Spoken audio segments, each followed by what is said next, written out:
Ladies and gentlemen,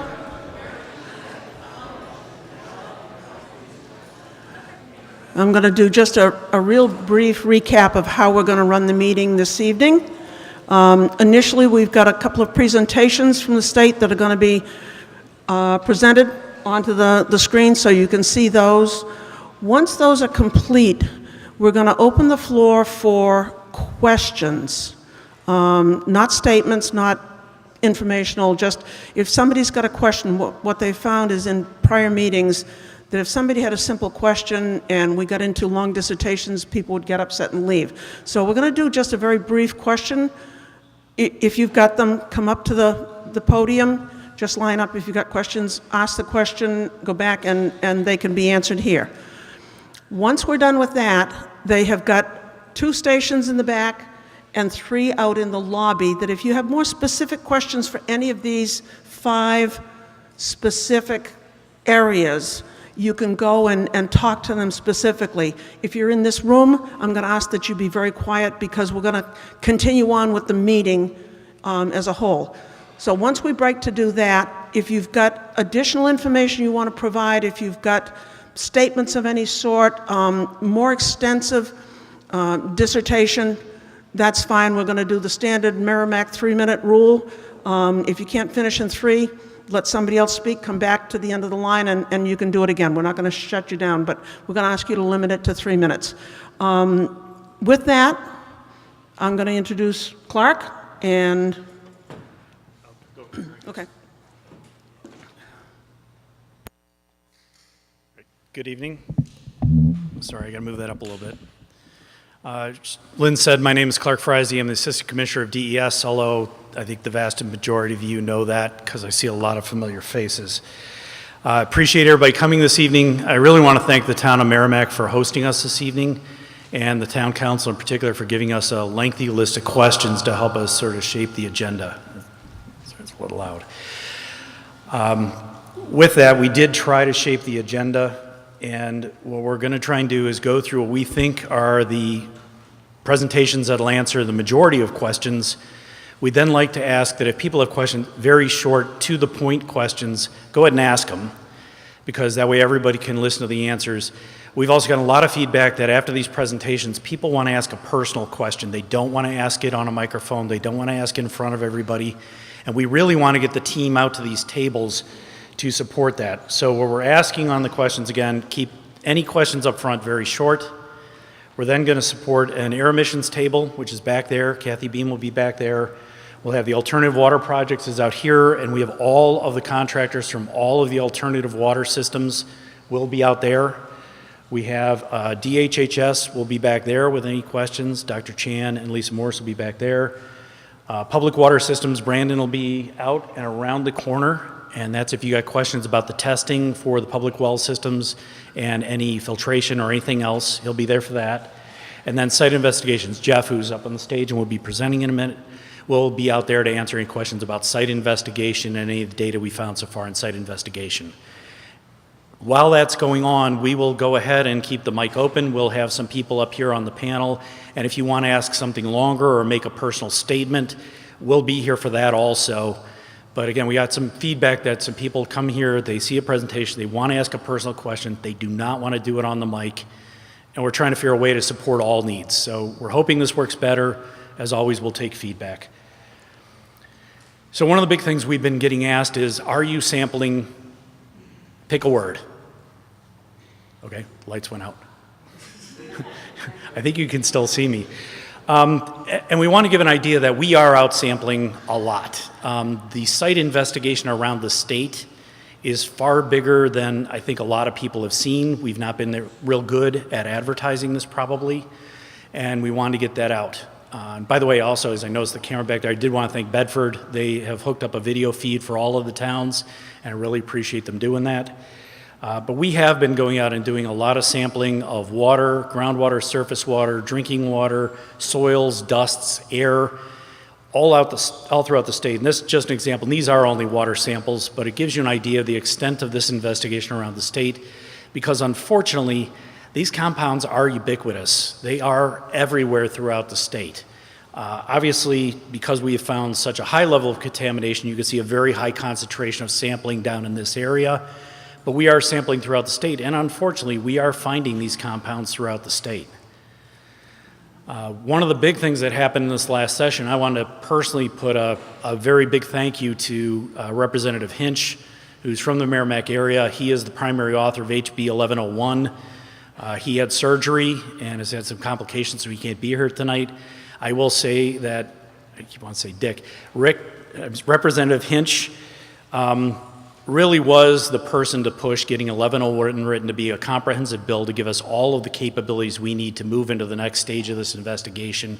Getting that passed and SB 309, the sister bill out of the Senate, has actually been a real game changer for us. The biggest thing is it lets us take into account air emissions and their impact on groundwater.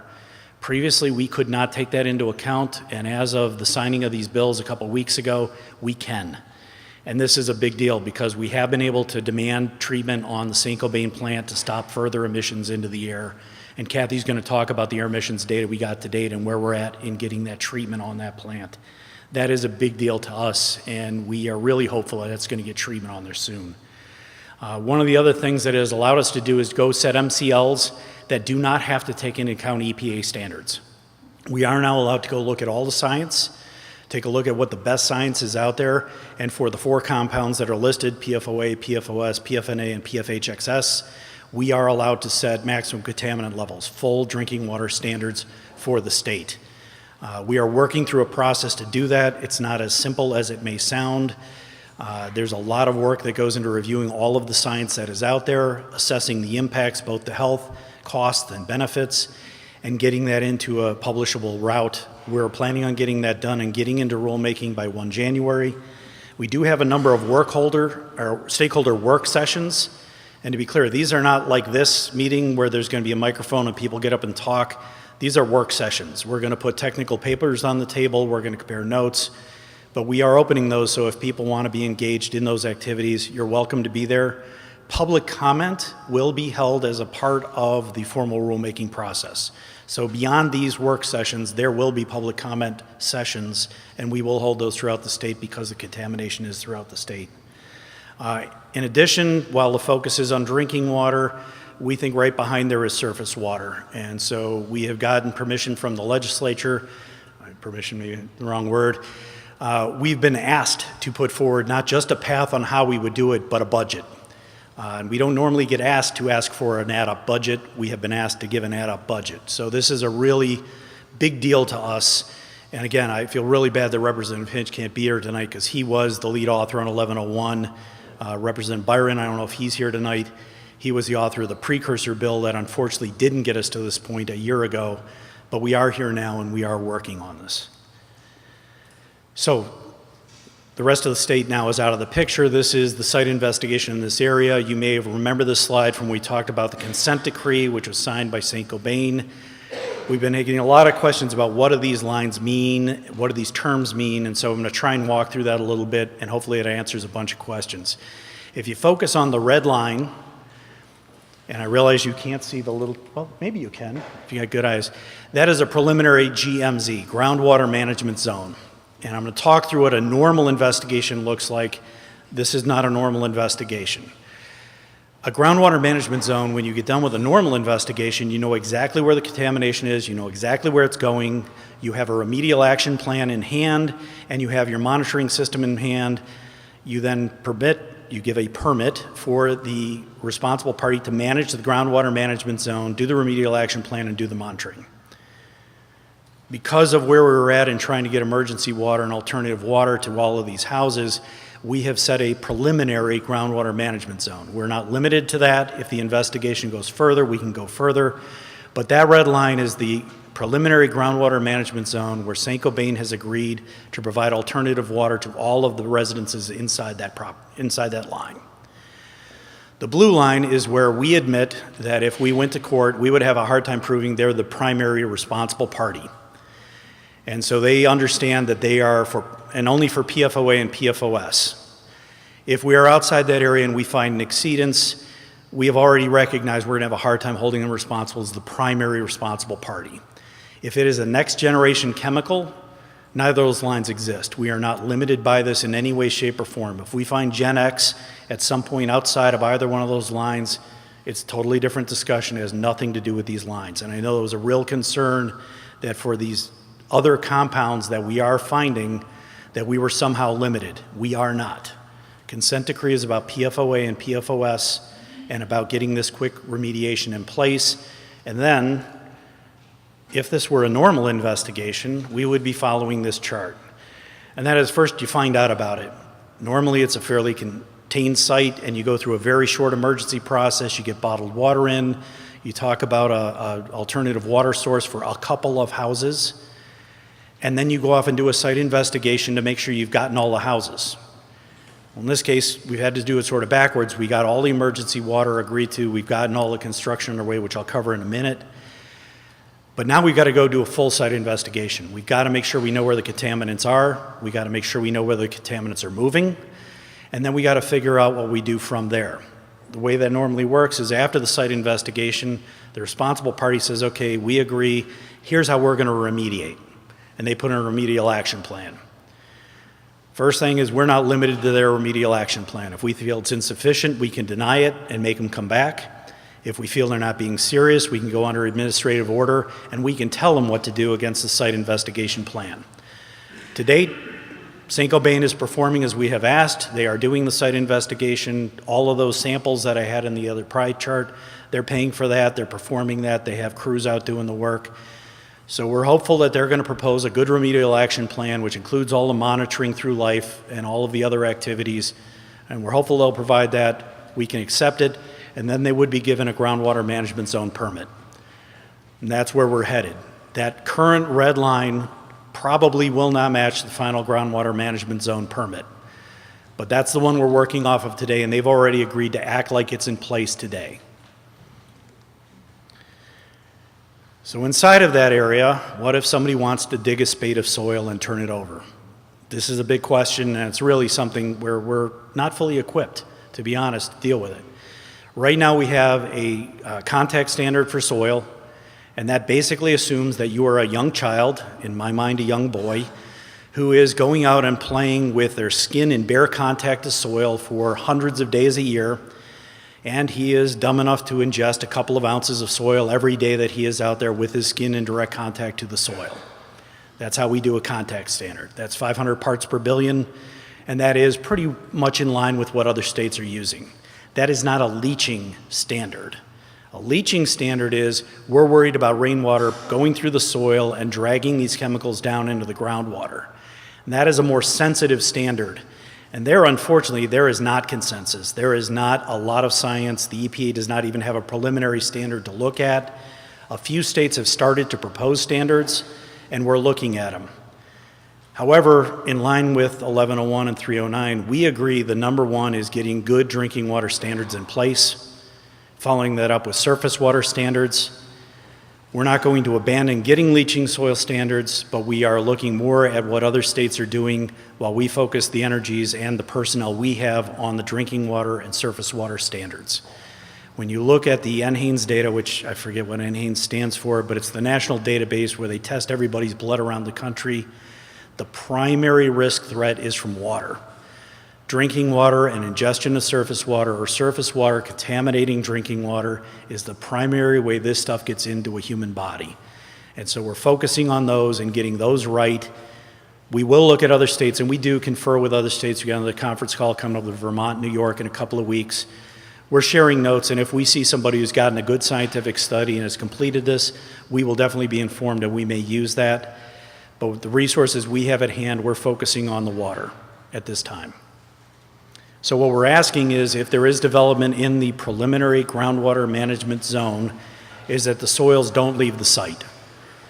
So far in working with developers, NHDOT, and some of the towns that have tried to do work in these areas, people have been generally cooperative. We've had some concerns with one or two construction sites, but when we've addressed that again with the construction, in one case, they've actually started photographing every truck that leaves the site to prove that they're leaving the soils on site. Maybe they did, maybe they didn't before the photographs, but as of now, they're taking photographs. We don't have anything to go with beyond that. I do apologize. You will notice that the agenda we're following tonight is different than the one we published in advance. Amy got sick, and so I'm covering for her, and so we moved it up so I don't have to get back up and down on stage too many times. So alternative water projects, we already have accomplished quite a bit, and again, St. Gobain is the one who has funded this, so I give them credit. Before the consent decree was signed, they'd already put a ton of work in place with no relief from the state whatsoever. And already 457 properties in this area and 100 properties in the Amherst area have already been connected to public water. I realize nobody's ever happy that every single house isn't done, but this is actually a pretty fast pace to get this kind of major construction work done. We got 306 properties, though, that are not done. And that's really our focus right now. How do we get these 306 done while we complete the site investigation to see if there are other houses that have to get added? And I'm going to go through these projects individually and talk about where we're at. Oh, Amy was supposed to do this. So in Merrimack, the Wire Road, Pearson Drive, Knollwood Drive area, to be honest, I'm disappointed. I had thought this would be further along. The design is completed. That design was put out to bid. A preferred contractor has been selected, and St. Gobain is getting them under contract. I had hoped they'd already be under contract and this work would be underway, but they are in line with the consent decree. They do get, because of the construction project, some amount of slack because we never know how much ledge or anything else will be hit. They are getting under contract, and the anticipated completion is still that it'll be done, everybody connected, in the spring of 2019. Some should get done this fall. The mains work should get started this fall. But as far as full completion, that will not be until the spring. There are a couple other odds and ends Merrimack's projects, just sticking with Merrimack. There are 5 on DW Highway. CT Mail, who's here tonight, if you're one of these properties and has questions about your property, they can answer directly by address for those. There are a couple others that are on Back River Road. CT Mail is responsible for this, but Penachuk is actually doing the work because they've got a crew that's coming down Back River Road anyway. Appreciate them working as a team member on that. Thank you, guys. Bedford, Back River Road. If you dislike your commute and bumpy roads, blame Penachuk. Larry's right over there. They have really gone to town. All of the mains are in place. Some of the connection work is getting done, and a fair amount of it will get done. 2 of the neighborhoods on 2 of the streets, if you've driven them, and I have after the comments I got from Penachuk, there's a lot of ledge. It is going to take a lot longer than anybody thought, and some of these houses will not get done until the spring. Again, we do have the contractors here. Penachuk has a team. If by address you want to know why your house is not getting done, we have the people here, and when we break people out on the tables, please go up and ask your questions. South River Road. This is the one I'm probably the most disappointed that we haven't had better progress. A lot of this was already designed. A lot of the mains are in place. There are, however, a couple of mains that do have to get in place. That design work is now completed. It's been submitted to Manchester Water because this project will actually be a Manchester Water Works franchise project. So it's different than the other ones. While the other Bedford one gets Manchester Water, they will be billed by Penachuk. So Penachuk can do the construction. In this area, it's not Penachuk's franchise, so they can't do the work. And Manchester doesn't do work outside of Manchester's borders. So it's sort of an odd duck. It's taken longer to get under contract. The contractor has, however, now been put under contract, and they're in direct negotiations with Manchester Waterworks for it's not a license. Anyway, so they can get the meters and get them connected and get them going. So they should be going pretty soon here. Some of this will get done, but not all of it will probably get done until the spring because that mains work that I mentioned at the beginning, that is going to have to take into the spring to get done. There were a couple of mains that have to get added. Litchfield, this is the part from Pinecrest down to the library if you're on 3A. That area has not even completed design. That design is going to get started late this fall, early into the winter. There's just so much work going on that to do it professionally and do it right, they can't do it in parallel. So that one's going to be a little bit longer. That'll get started in the spring and should be done next year, well before the end of construction season.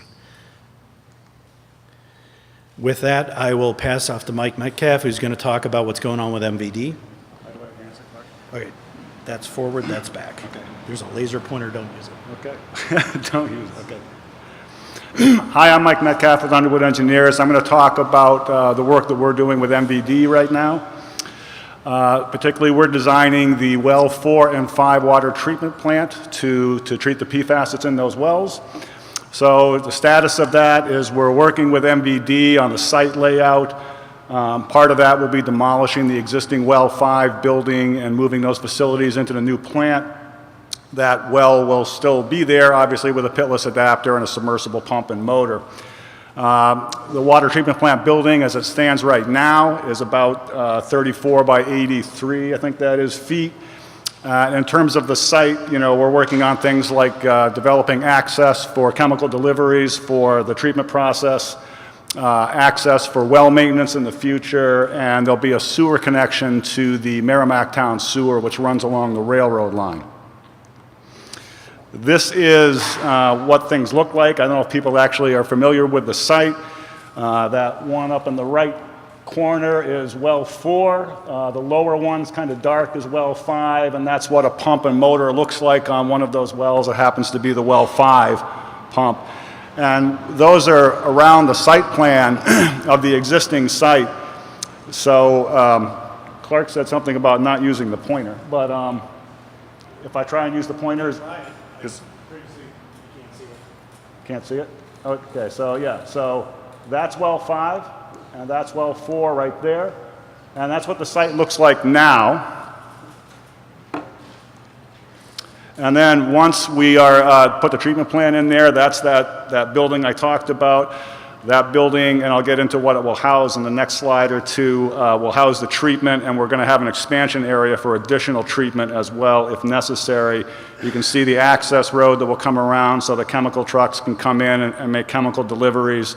Right now we're thinking of a circular road that kind of goes around so they can make a single pass on it. So in terms of the water treatment plant itself, the design of the facilities, again, I told you about the size. It's a tall building, about 30 feet tall. In terms of treatment plants, that's fairly tall. And that's because what we're treating with is granular activated carbon, and that comes in 12-foot diameter tanks that are over 26 feet tall. And you need a little bit of headspace above those tanks. And I'll show you a graphic just in a little bit that shows you how tall those are. We're looking at the design. This is being designed for GAC. There's a lot of work on resins right now for treatment of PFAS. So what we'd like to do is design the internals of these tanks so that it could handle either media in the future. We start with GAC, but in the future, if there's a better media, we want to give the district the ability to change that media. There'll be a planned expansion area for resin. Again, as a polishing, if we need it, depending on what compounds get regulated as we move forward. It will have bulk storage for sodium hydroxide. That is a chemical that's fed to adjust the pH, and that will be replacing lime, which is what they feed right now. There's also a blended phosphate, which is fed for corrosion control, and that CaOCl is calcium hypochlorite. That's for disinfection. That's a tablet disinfection process.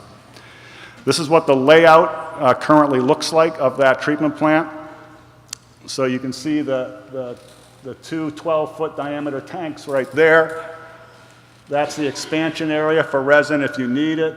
Water will come in, go through those tanks. If it needs to in the future, it could go through those resin tanks and come back in. And then it will go through this area where it will receive chemical feed, the sodium hydroxide, the blended phosphate, and the calcium hypochlorite for disinfection. The building will also have a control room so that with computers, so it's tied into the MVD SCADA system. That's a supervisory control and data acquisition system. It's how they keep track of everything that's going on in the system. And there'll be some lab capabilities there as well. I mentioned how tall these tanks are. So that's just a graphic that shows you the cutaway of the plant. That's that 26 feet plus tall tank. That smaller tank is a bulk 1,500 gallon sodium hydroxide tank, and someone standing would come about 3/4 of the way up that tank, just to give you an idea how tall these tanks are for the GAC. One of the things we're involved with right now is doing some GAC testing. There are many different types of GAC. There are different manufacturers of GAC.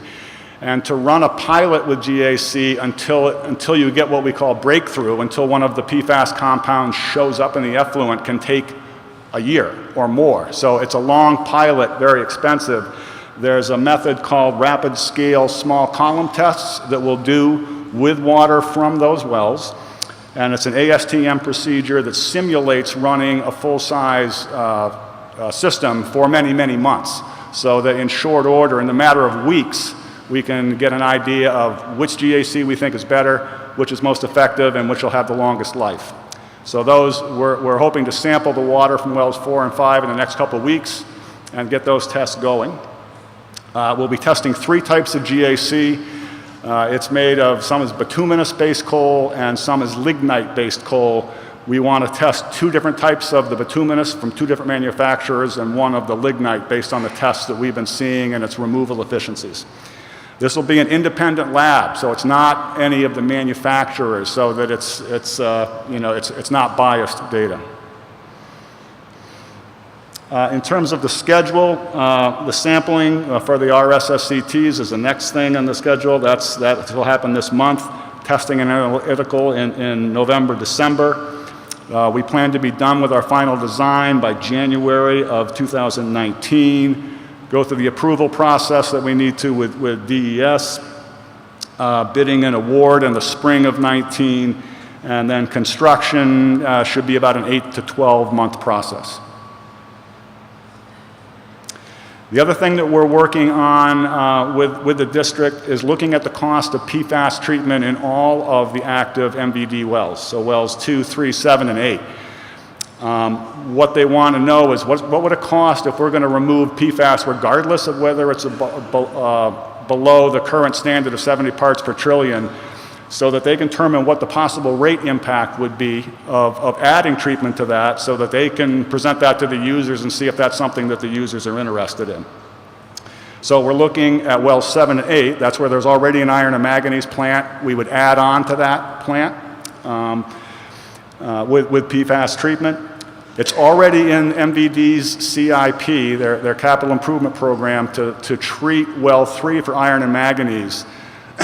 So in addition to that, PFAS could be added on to that treatment process, or we could have a combined treatment plant for wells 2 and 3. 2 does not require iron and manganese treatment, so that would be, treating 2 for PFAS, 3 for iron and manganese, and 3 for PFAS, all in the same facility. So I just gave you those alternatives, and that work, actually, we have a draft report and costs and everything ready to give to the district, but we haven't given it to them yet, so I didn't want to present any of that information tonight because it's still draft. But they should be getting that soon. So that's all I had. Oh, no. Did I go back? Nope. So the next one is the air emissions update from Kathy Beam.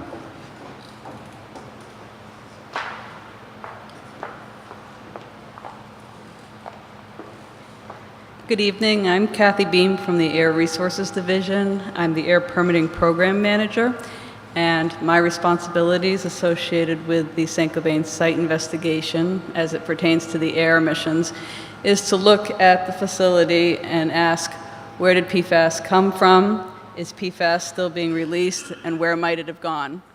So to do that, we have reviewed and analyzed many different types of materials around the facility and gotten the results back in some cases. And we put together a pretty extensive report that came out on September 26. It's posted on our website. And tonight I'd just like to do a slight overview of the results. So in order to answer those questions, we wanted to look at several different kinds of materials. So we looked at the raw materials that the facility would purchase and bring to the facility. We also looked at stack emissions from the air emissions from the stack. We also found that there was some stack residue that was a char-like material that was falling out onto the roof, so we wanted to look at the constituents in that. And we were also questioning whether there was any PFAS on the roof itself. And then back in April, we got a complaint about dust accumulating across the street from the facility at the condominiums, and so we did some sampling and analysis there as well. So all of this information was compiled.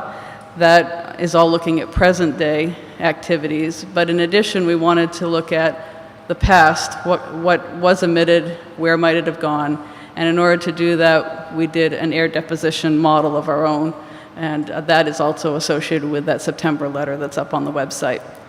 So I just want to briefly go over some of the findings. So this is CT Mail taking samples. They basically took a wipe to the rooftops in several locations to determine whether there were PFAS compounds there, and they were detected in the wipes.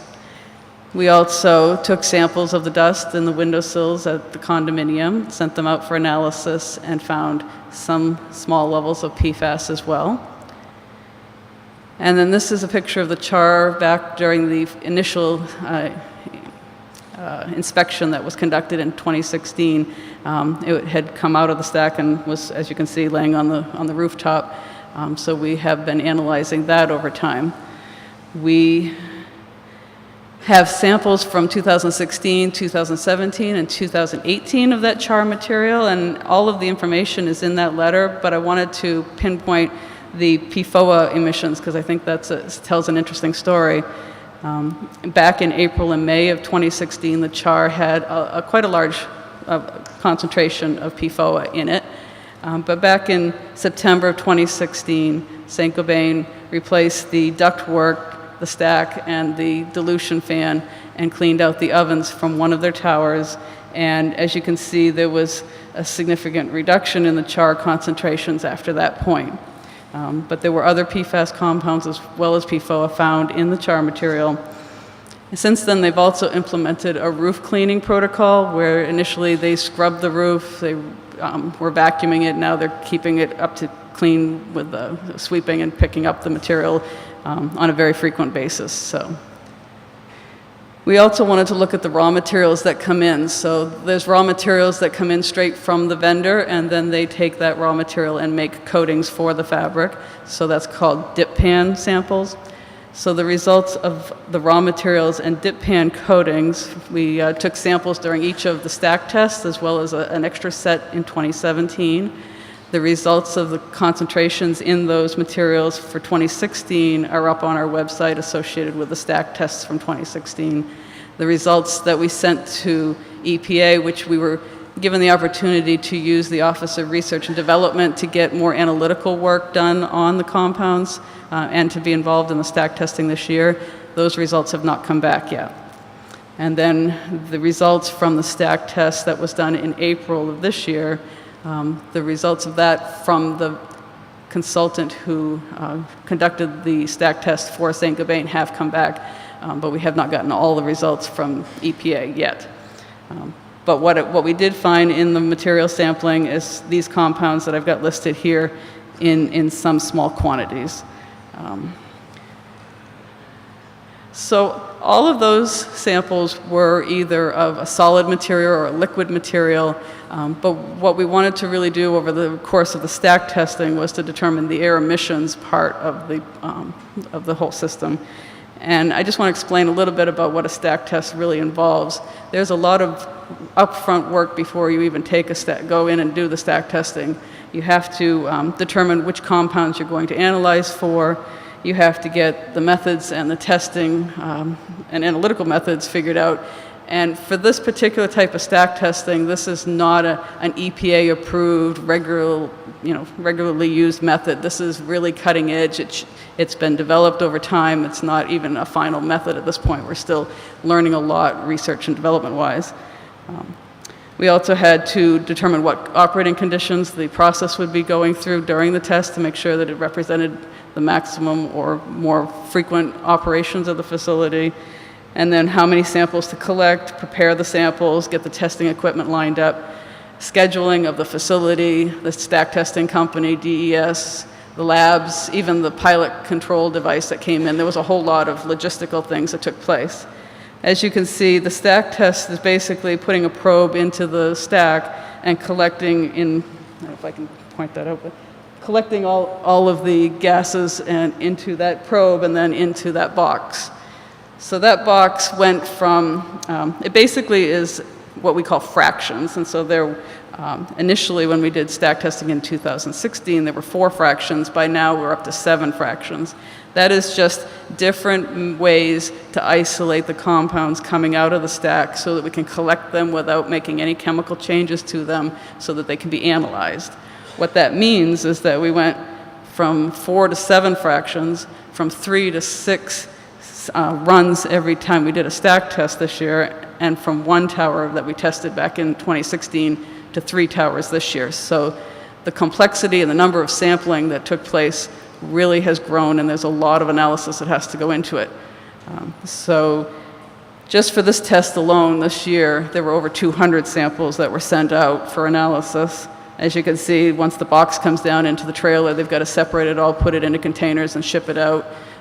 This year, when they did the testing, we did double sampling. So one went to a commercial lab for commercial analysis. That's the bar report that we have. And then the other half went to EPA, and we have not gotten all the results from that back yet. One thing that EPA added to the method while they were trying to develop how to best collect these compounds was something called a summa canister, and it basically is looking for volatile compounds that have boiling points less than 100 degrees Celsius. So they collected information collected samples out of these bottles, and we just recently got the report on that, and I still need to review that. It just came in this week. So just to give you a brief overview of the results of the stack testing, in May and August and October of 2016, there were multiple stack tests done. There were PFOA, PFHXA, and PFPEA, which were found in small levels. And the emissions, one of the things that they were testing was, were the emissions still coming out even when they weren't running a product, but just turning on the ovens? And we found that they were.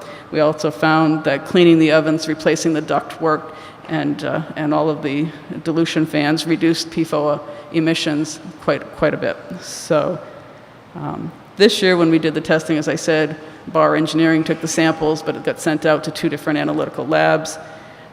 You can see there were about 10 compounds that were found in some fraction of those sampling trains. So if you've got 7 sampling, 7 fractions, 3 runs, and 3 different towers, you're going to have a lot of compounds to look for.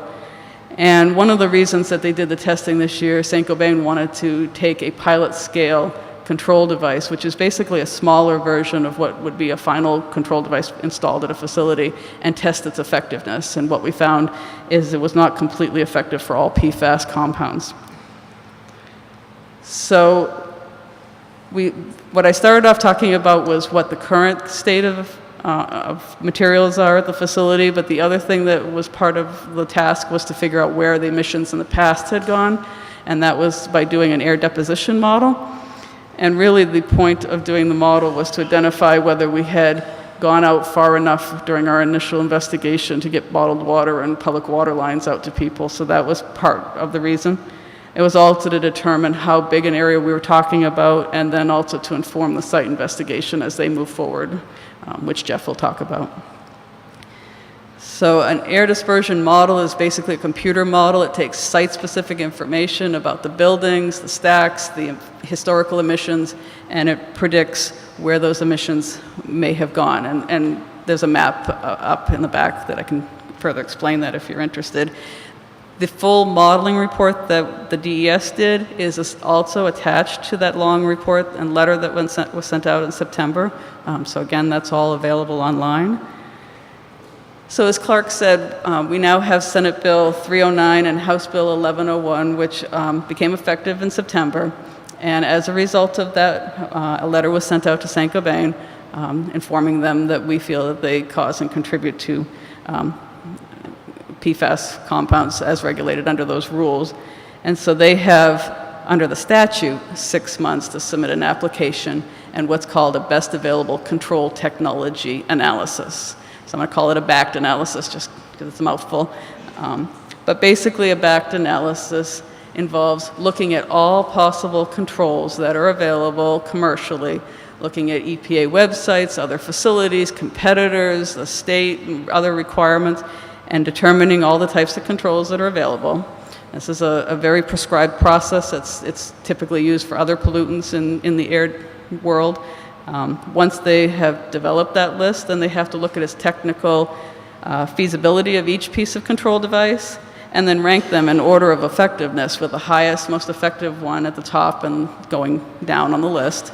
And then they evaluate each one based on environmental impacts that could be caused from it, energy and economic. Along with that analysis will come an application, and they will be required to apply for a permit so that they can install this piece of equipment.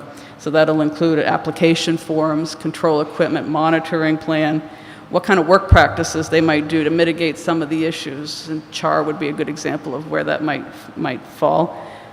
A construction schedule of when they would be putting in the controls. They'd have to demonstrate compliance with our air inhalation, air toxics rule. And finally, they would be doing another deposition model post-controls to see what the impact would be once the controls would be installed. So the future steps for the department is that once the application is received, we would do a review to make sure that all the elements are in there. We would send a copy to the Town of Merrimack so they would have it on hand. We would post it on our one-stop. Then we would conduct a technical review. So we would make sure that what was analyzed was complete, thorough, and would meet the letter of the law. Then we'll be drafting a preliminary determination and a permit, and it has a lot of different elements. It'll have limitations, work practice, record keeping, monitoring, inspections, that sort of thing. And then once all of that documentation has been prepared, we will put out a public notice, and it will give 30 days for comment to the public. It will pre-schedule a public hearing so we can go through all of the details once we've gone through this technical evaluation, get feedback from the public on the draft, and then at the hearing we'll be giving a presentation. And we would have that hearing here in Merrimack in the evening so that anyone interested could come. And so what the next steps would be for the public is all these documents are going to be on one stop. You might have noticed that some of these documents have now started to show up in the air side of the one stop, and I'm going to point out how to find that if you haven't figured that out yet. But basically, the letter is up there, our modeling is up there, the application and all of the paperwork, and the draft permit, and then even the notice for the public notice will be up there. And then you can attend and submit comments during the public notice comment period. And this is just basically our one-stop system. You're used to going to, on St. Gobain's site, if you go to this, you're used to going to the hazardous waste project portion, but I'm going to point you to the air stationary source section. Now that we've opened up an application in there, we can be posting all of the things related to it under the air application, and when you click on documents, you'll see that the letter is already up there. So that's where it's all going to be. And per the legislation, once a permit is issued, St. Gobain has 12 months to install, construct, and start operating that control device. And then they're allowed to operate throughout the period while we're going through this process. So now I'm going to turn it over to Jeff.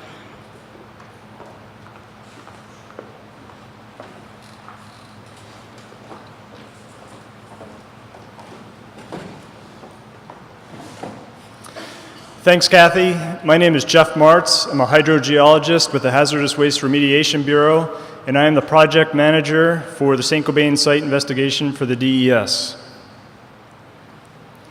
So Clark introduced the phases of contaminated site management, and tonight I'm going to be focusing primarily on the site investigation aspect. So there are three main objectives to a site investigation. The first objective is to identify the extent, location, and nature of the source of contamination. The second main objective is to identify receptors or potential receptors. The DES sampled a number of water supply wells during the emergency response phase to identify the pre-GMZ zone that Clark talked about earlier. So a lot of the water supply wells have been identified, but the goal of the detailed site investigation is to identify any wells that might have been missed or any other receptors that might be out there. The third objective of the site investigation is to identify the need for further investigation as you make unexpected discoveries, and then finally to identify the need for remediation. DES's role in a site investigation is to provide regulatory guidance and oversight. It is the responsible party's responsibility, in this case St. Gobain, to hire a consultant who has expertise in site investigations. And that consultant's role is to propose a scope of work that they submit to the DES for review and comment. DES either approves with comments or can reject and request a new work plan, depending on whether or not the scope meets the regulatory requirements and the objectives. Clark introduced the idea of a groundwater management zone. I'm going to go into a little more detail. So a groundwater management zone is an area of known contamination that is managed in accordance with DES rules. A groundwater management zone is defined based on data, groundwater quality data that has been collected, and it's typically identified after a full site investigation has been completed. One thing to keep in mind is that a groundwater management zone is not a static entity. A groundwater management permit always requires ongoing groundwater monitoring inside that groundwater management zone, and the size of the zone is informed by the water quality results. If the groundwater plume is expanding, that groundwater management zone will expand accordingly. Or on the flip side, if the groundwater contamination plume is shrinking, the groundwater management zone will also shrink. The site investigation for St. Gobain has been split up into two geographic areas. The first is the area immediately around the St. Gobain's facility. So that includes the St. Gobain property where the facility is located and several adjoining lots that are owned by the Flatley Corporation that were previously owned by ChemFab. Many of these properties adjacent to the facility have easements for stormwater and sanitary sewer lines that are operated and owned by St. Gobain. Clark talked about the preliminary groundwater management zone, which is outlined here in red. One thing that we'll be focusing on is better defining where that zone should actually be located. The site investigation is going to do additional groundwater sampling to better define that zone, better understand the hydrogeology of that zone and where groundwater is moving. Right now, a number of wells have been taken offline as people are hooked up to community water, and a number of wells are going to be taken offline as additional properties are connected to community water. So one thing we have asked St. Gobain's consultant to do is to provide a scope of work to conduct additional testing at the perimeter of the the pre-groundwater management zone, and within that groundwater management zone around areas where the wells are being taken offline to determine whether or not the plume of contamination is going to be migrating towards unaffected wells that are not being hooked up to community water. Kathy talked in detail about the air emissions pathway for contamination release, so I'm not going to go into that in any further detail. But what I'm going to talk about are a number of other potential release pathways that are currently under investigation at the St. Gobain facility. Three examples of these potential releases include stormwater pipes. Initial work that has already been done at the site has identified compromised sections of stormwater pipe where groundwater is infiltrating into the stormwater system. That groundwater is contaminated with PFAS chemicals. The initial studies also identified other areas of the pipe where groundwater is not infiltrating and the pipe is compromised. And St. Gobain's consultant has identified that stormwater is contaminated with PFAS chemicals. So one objective of the investigation is to identify whether contaminated stormwater is leaking out of the pipe and resulting in groundwater contamination. Another example of a potential release that's under investigation are discrete spills. This site has a long history of industrial uses dating back to the 1970s when the plant was operated by General Electric as a manufacturing facility. And they used a number of chemicals besides PFAS-bearing chemicals, such as petroleum products, solvents, and other materials. The property was then sold to ChemFab. ChemFab did similar work to St. Gobain using PFAS chemicals. So we're looking at a suite of chemistry that may have been spilled in discrete spills throughout that multi-decade site history. A third example is we're looking at the sanitary sewer system. Similar pipe surveys conducted already have identified a number of compromised sections of pipe, and wastewater samples have detected the presence of PFAS in wastewater. So St. Cobain's consultant is investigating potential releases associated with the sanitary sewer. One part of the site investigation is to evaluate the PFAS chemistry of the groundwater and compare that to the PFAS chemistry of the various release pathways, such as the stormwater, wastewater, and raw product that may have been spilled. And the purpose of that is to try and trace back where a spill may have originated that contaminated the groundwater. This is an air photo showing the St. Cobain facility. The St. Cobain property is outlined in red. The yellow lines are the stormwater lines that cross the Flatley property to the east and flow towards the Merrimack River. And the green line is the sanitary sewer line leaving the facility going across Flatley property. St. Cobain's consultant, along with help from the DES, have constructed a detailed site history, and from that, the consultant has identified 25 potential release areas. These release areas are not confirmed, but the purpose of the investigation is to look at them in detail. Each of these magenta circles represents discrete areas where subsurface investigations are going to take place. I'm going to talk in more detail what a subsurface investigation is, but this site is going to be looked at in great detail at each of these circled locations. This inset photo is a blow-up of the area delineated by the blue box, and it shows the location of monitoring well GZ3, which some of you might be familiar with. It is the location of the highest detected concentration of PFOA at 19,000 parts per trillion. It is located just across the property line from the St. Cobain facility on the Flatley property.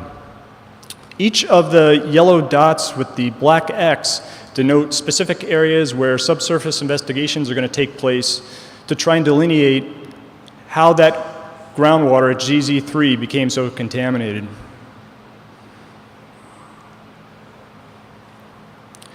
Another critical component of a site investigation is to develop a good understanding of the geology. It's important to understand the geology for two reasons. First, the type of geologic material, such as the four shown here, sand, silt clay, fractured bedrock, and glacial till, influences how PFAS chemicals and other contaminants migrate through the ground and through the subsurface. The chemicals behave differently in each of these soils or fractured bedrock. So it's important to understand the distribution of these units across the site. And I can tell you so far, the preliminary work completed so far shows that it's a fairly complex mixture of these materials. The second main reason it's important to understand the site geology is that when we get to a remediation phase, a remedial technique that is effective in sand may not work in silt, clay, fractured bedrock, or till. So it's important to get the right remedial technology that matches the site geology.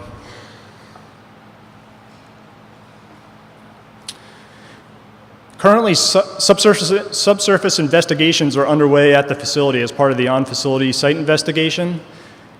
If you're standing on any given patch of ground, it's impossible to tell whether the ground beneath you is contaminated with PFAS chemicals without exploring the subsurface. It's also difficult to know what the geology is at depth with any degree of certainty unless you advance a boring.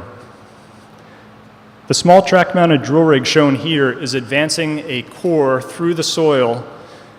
Soil cores are then extracted and analyzed in detail by site geologists. St. Cobain's consultant is overseeing this work, collecting soil samples, logging the soil, and they are also collecting samples from each soil core that is sent off to a laboratory for detailed analysis of PFAS. And in certain locations where we suspect other contaminants may have been released, they're looking at SVOCs and volatile organic compounds and a suite of other metals and other analytes. Once a soil boring is complete, some of the soil borings will have monitoring wells installed so that we can get additional groundwater data at a later date. So I've talked about soil and groundwater sampling. St. Cobain's consultant is also looking at other media at the site, specifically stormwater and surface water. They've collected samples from the stormwater pipes, from manholes, and from various locations to try and identify why the stormwater is contaminated with PFAS. Recently, you may have heard about a dye trace that was conducted. St. Cobain injected dye into the outfall of the stormwater pipe and then evaluated how that stormwater mixed with the river water. And the purpose of that was to better inform the next round of sampling to make sure that samples are being collected from representative places in the river where the stormwater is mixing.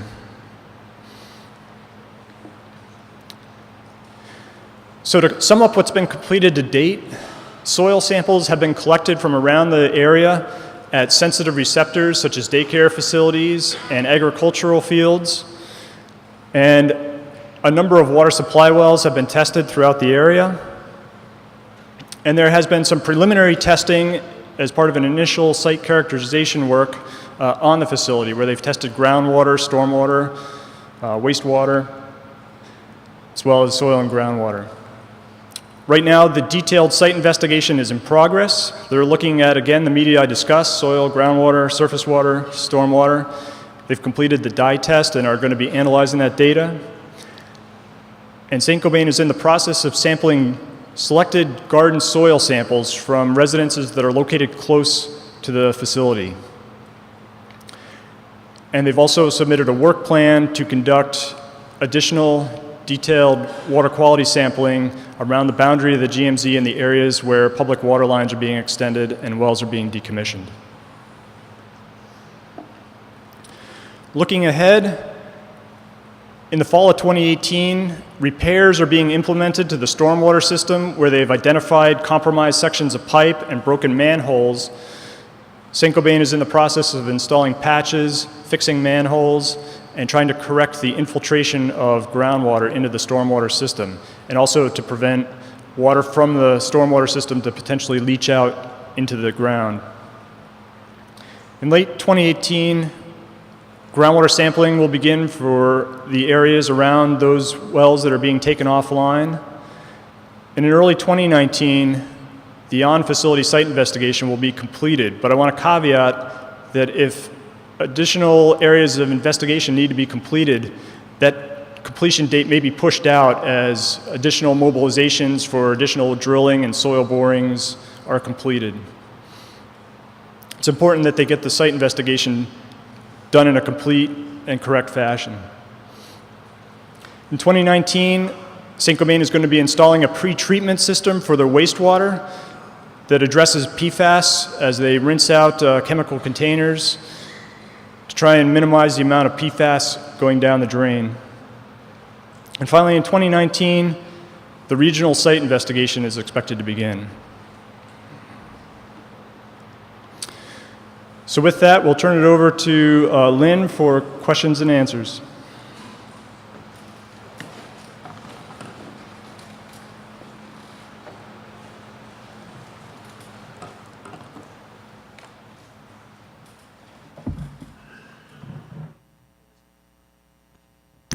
Give us just a minute here to set up your speaking platform and get the lights on.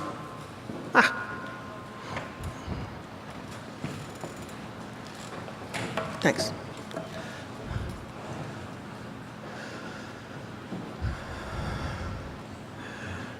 All right, folks, if you have a generic question that you want to address to the panel here, feel free to come to the mic. We'll just have a line up here and address questions as you have them. If you have a question specific to one of the other parties and you want to address it personally, feel free. But remember, we're doing just specific questions right now. And identify yourself, please. Hi, Kristen Ayers. I live here in Merrimack. My first question is to Jeffrey.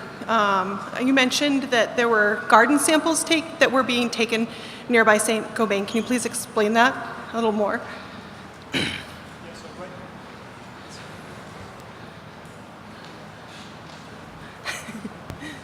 Testing.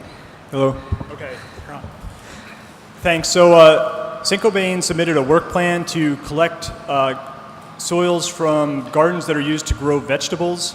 Right now, that is limited to areas very close and immediately surrounding the facility. How are they determining, like, where they're selecting it from, and how will we find out the information? The information will be posted on One Stop once that's complete. And right now, it's been limited to 8 properties that Saint-Gobain sent letters out to inquire about gardens. Okay, thank you. My next question was for Catherine. You mentioned that part of the air testing was to determine if that initial zone of contamination was correct in what had been determined, but I didn't hear anyone discuss that further. So if you could please just find out what you or let us know what you've discovered.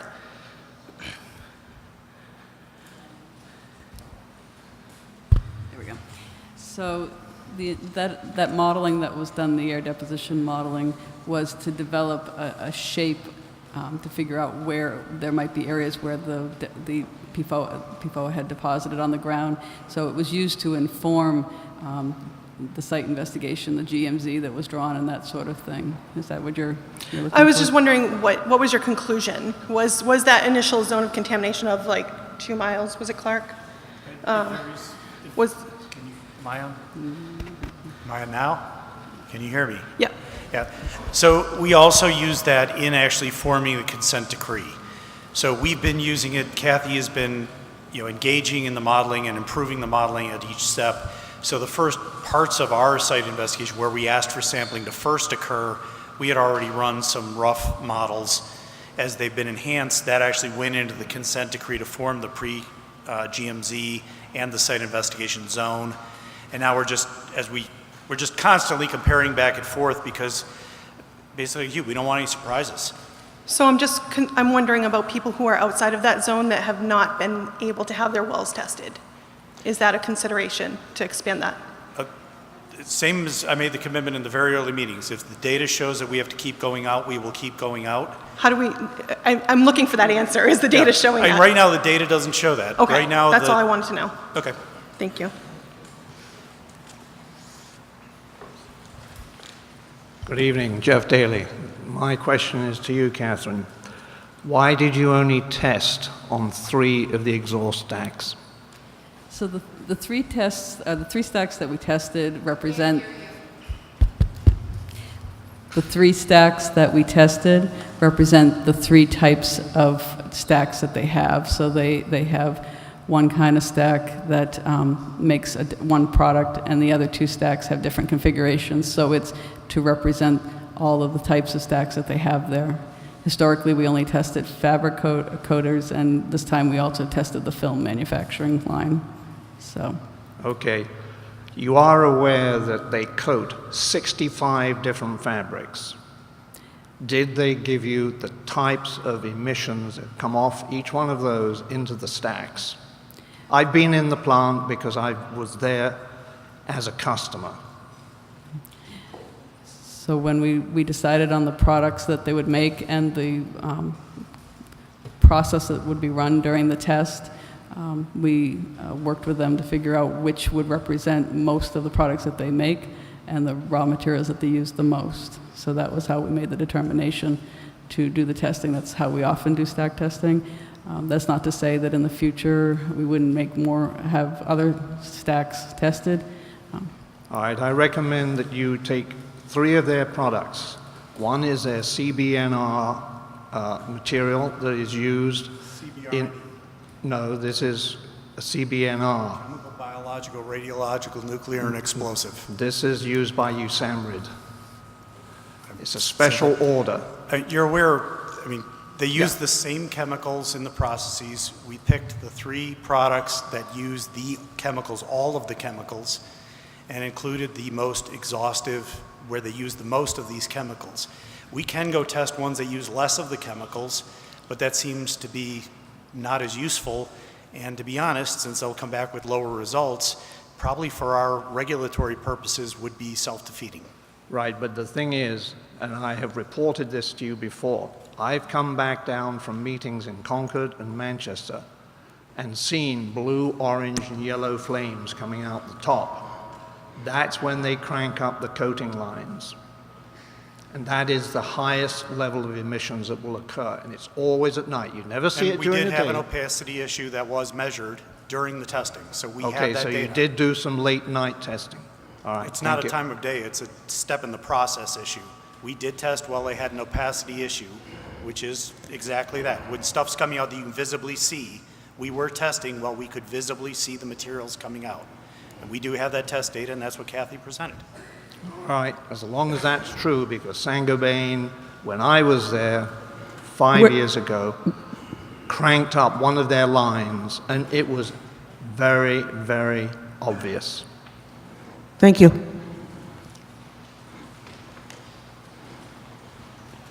Hi, I'm Rosemary Rung. I live at 21 Ministerial Drive in Merrimack. I have a few questions. One, Clark, when you were talking about HB 1101, Senate Bill 309, the air emission allowance, once the current technology gets in place, is actually tied to the impact of PFOA on water, right, surface water. Why isn't there a straight-out standard on the PFOA on the air emissions? Why is it tied to water? There is, the current limit is the ambient air limit, and that is a pure air limit. However, it's not stringent, because an ambient air limit says that if you're standing at the fence line of the plant, is it safe for you to breathe the air? Well, you breathe the air and you walk away, but that emission keeps going into the ground and keeps making it through the ground to the groundwater, and the groundwater is the great integrator. That's what gives that time, unfortunately, time integration of their emissions. And so what we're looking at is emission levels that are far below the air limits, because the integrated impact in the water is much higher than the air impact to you on a short-term basis. Has there been any thought to creating just a straight-out air discharge, even if it's very, very low? So the ambient air limit that was established has been on the books for over 20 years, and that was the limit that we were evaluating back in 2006 when they went through a consent order, administrative order, to reformulate and reduce the concentrations. However, that ambient air limit is not low enough currently to prevent groundwater problems, because the primary pathway is through drinking water, not necessarily from inhalation. So those standards are set based on evaluations of how inhalation would affect you, and since the effect is less from that than it would be from water, the more stringent standard is the groundwater standard. Okay. Next question is, we've seen where PFOA poses a problem, and companies will then reformulate with some type of derivative of it, and we see the whole list. You showed the list, and what my concern is, we're addressing the known perfluoro compounds, but is there a way we can address any future derivatives that aren't known yet? Maybe a polyfluoro compound that has some properties of the perfluoro compounds.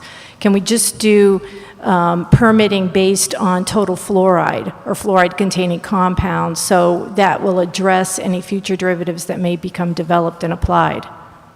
So the best available control technology analysis requires them to look at all controls that are available, and part of the evaluation is to look at environmental impacts, and that would include, it may not be that the standard exists for those, but you would have to acknowledge whether the device could handle those compounds or not. So that would be something we'd be looking at when they're choosing which control device. So it is something that's in the back of all of our minds when we go through the control technologies, because there's only so many control technologies out there to destroy hydrocarbons. So what might destroy one might destroy a lot of others as well. So that's what we're going to be looking at. Okay, because that leads into my next question. So we're going to be collecting all the PFAS through the carbon filters, maybe ion exchange. What happens to it then? Because it's still so persistent. What happens to those materials that have filtered out the PFAS? Brandon, did you want to? Sure. Typically for the large carbon vessels, the carbon's taken back and regenerated through very high temperature incineration. Generally, it's not done in New Hampshire, but it is a permitted activity, and that would be part of the assessment of that disposal facility to regenerating that media. Okay, thank you. And then my last question is, has the DES taken a position, or what would your position be on lowering the maximum allowable PFAS in water? There are New Jersey has cleaner drinking water standards than we do. And we're at 70, I think they're at 20 or below, maybe 14. Has there been any discussion in DES about lowering that standard, that maximum allowable? Absolutely, and that's what the work sessions to go around the MCLs are. We've already hired, out of our own budget, a toxicologist who's expert in these areas to go through the ATSDR report and other reports that have started coming out to give us better information. We're very familiar with the EPA report, which led to the 70 parts per trillion, but the ATSDR report is, I'll just say it's tougher to read and dissect, even for people who have technical degrees and experience. Even the professor from University of Florida admitted it's sort of a tough one to get through. So he's informing us from that. And then we are hoping through the work sessions, if there are other papers that we ought to be considering or other scientific reviews, we're hoping people will bring those. I will say, as far as some of these other states, a lot of those are not enforceable standards. They're advisories. And basically, there's a big difference between getting all the way to a regulatory standard, which is fully enforceable and requires actions by parties, and an advisory, which is basically a number that says below this, you should think about going and doing something. And so we're wanting to make sure that we set an MCL that we can enforce, and we set an MCL that will stand through any court cases that might come up from it. Is there anything that prevents you from having an enforceable MCL and also an advisory? Just time and people. We can do one or the other, or we could do both and take longer in getting there. We're trying to get to the final answer the first try. We do actually have a toxicologist. We were finally able to hire one, thanks to the 2 bills that were passed. He starts next week.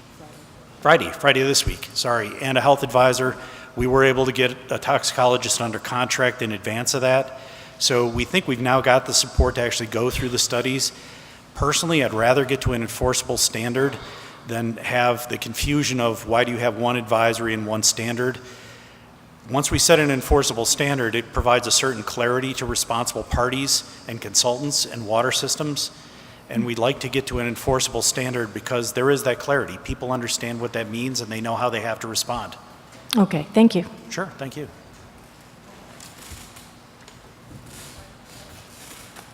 Kevin O'Kelly, I live in Merrimack. As a follow-up to the previous question, surely you're aware. Oh, that's okay. I can lean over. They can hear me. You guys have surely read the CDC report, and their numbers agree with New Jersey that 70 parts per trillion is too high. You read that? Yes. Yeah, okay, cool.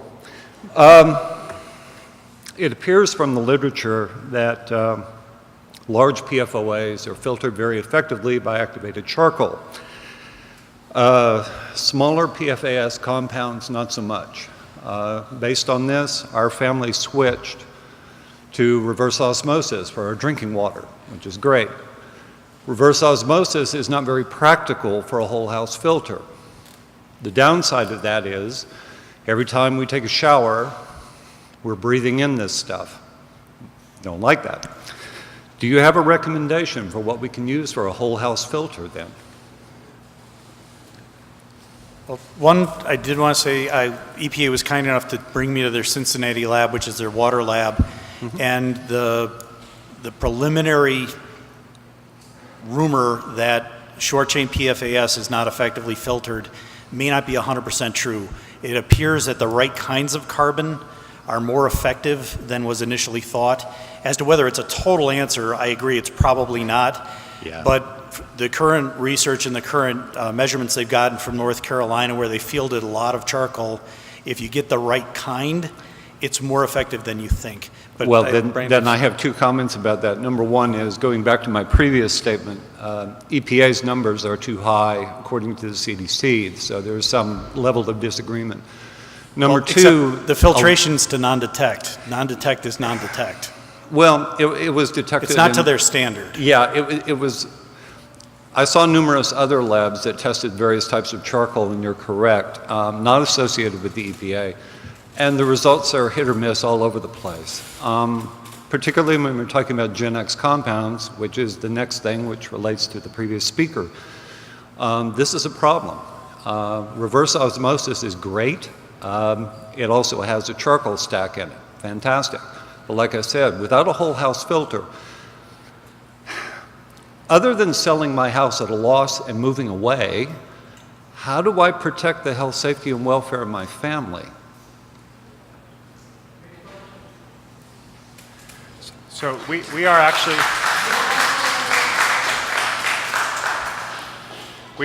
sampling carbon filters for an extended list of analytes, just not the large compounds. And I'm aware of the literature that you cite, but due to the design of the filters, the redundancy of the filters, they are removing compounds to non-detect, both at the residential scale and at large scale, at Ps right now. Yeah. As far as Gen X goes, that's not, we've sampled for that around here, and it's not a compound that we've been detecting in the water. There's a lot of misunderstanding about Gen X. It's not necessarily the replacement for PFOA. It's used at manufacturing facilities for fluoropolymers. It's not present in large quantities in the final product. So to the extent they're concerned about that, that's not an issue that we're aware of right now. Thank you. That is a very good answer, except for a couple of things.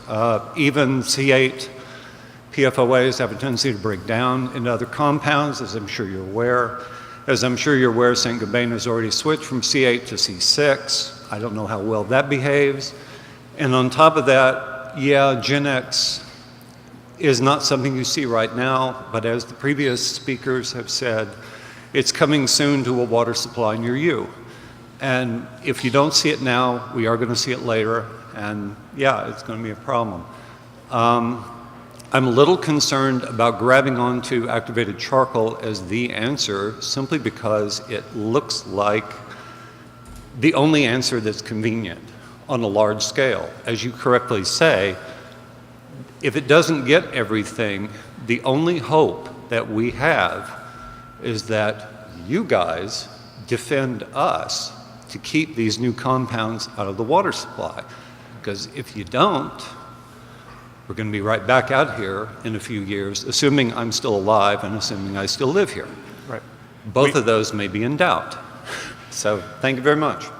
I just want to follow up on the concern about future chemicals. We are pursuing that as aggressively as we can. We are working with EPA's Office of Research and Development doing non-targeted analysis, and the only one lab set up to do that full time. Our samples are going down to Research Triangle Park in North Carolina, and so we are assessing current water quality conditions, air emissions for analysis that commercial labs can't look for. We are doing everything we can to ensure we're assessing what products might be emitted to the environment.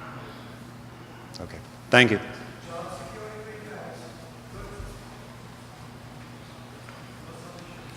Hi, good evening. Joanne Del Greco. I live here in Merrimack.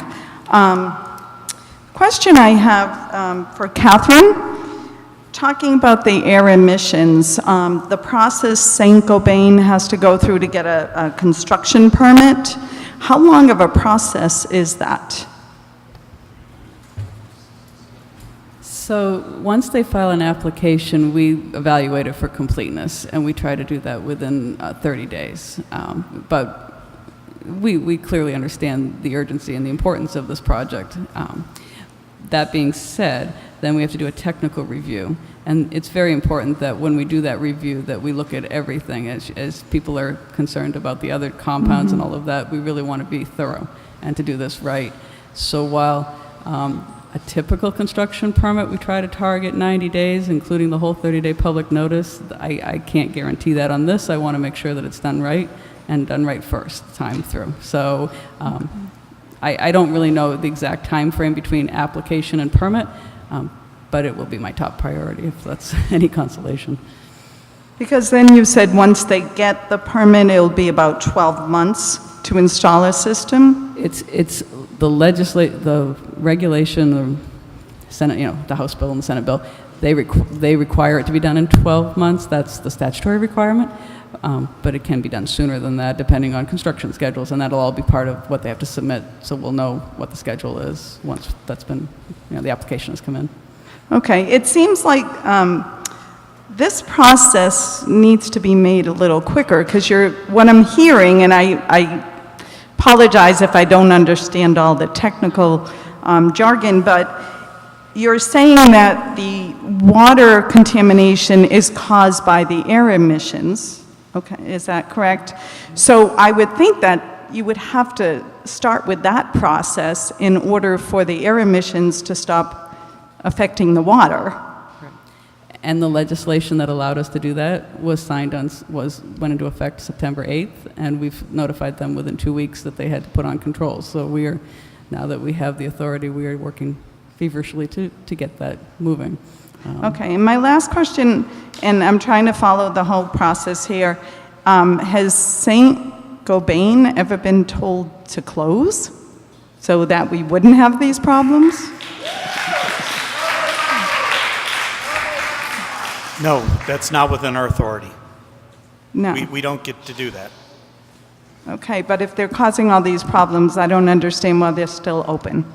Until a few weeks ago, their air emissions were within the limits that we're allowed to regulate. But I don't want to breathe any of it in. I And I don't want understand. to drink Ma'am, or ingest any of it. Right. I understand, and I'm not questioning it, but I can't enforce a law that I can't enforce. We've been able to enforce an ambient air limit, and we wrote them up when they violated it. Mm-hmm. We are now able to force control technology, and we're forcing control technology.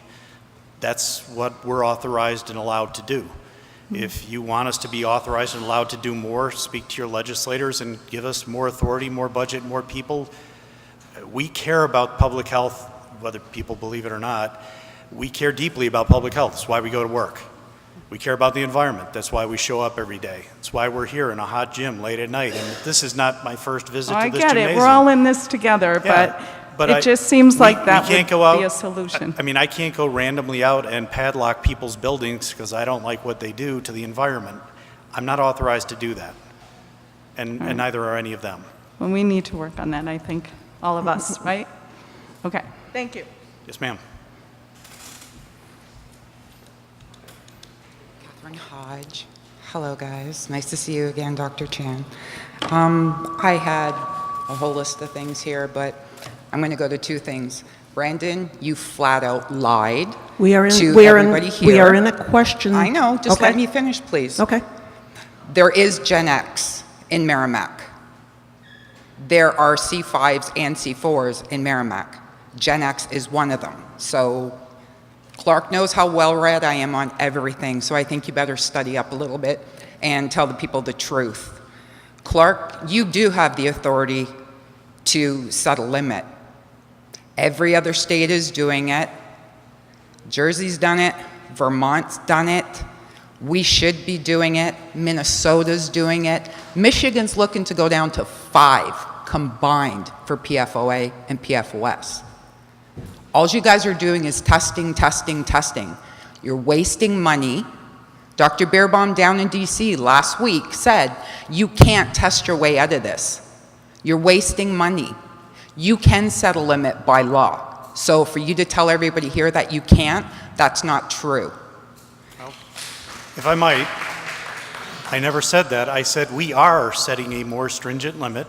We have no, already you made a set statement limit. that you cannot set an MCL for New Hampshire. Yes, you did. I, in fact, put up slides stating we're asking you to work sessions to help us set it.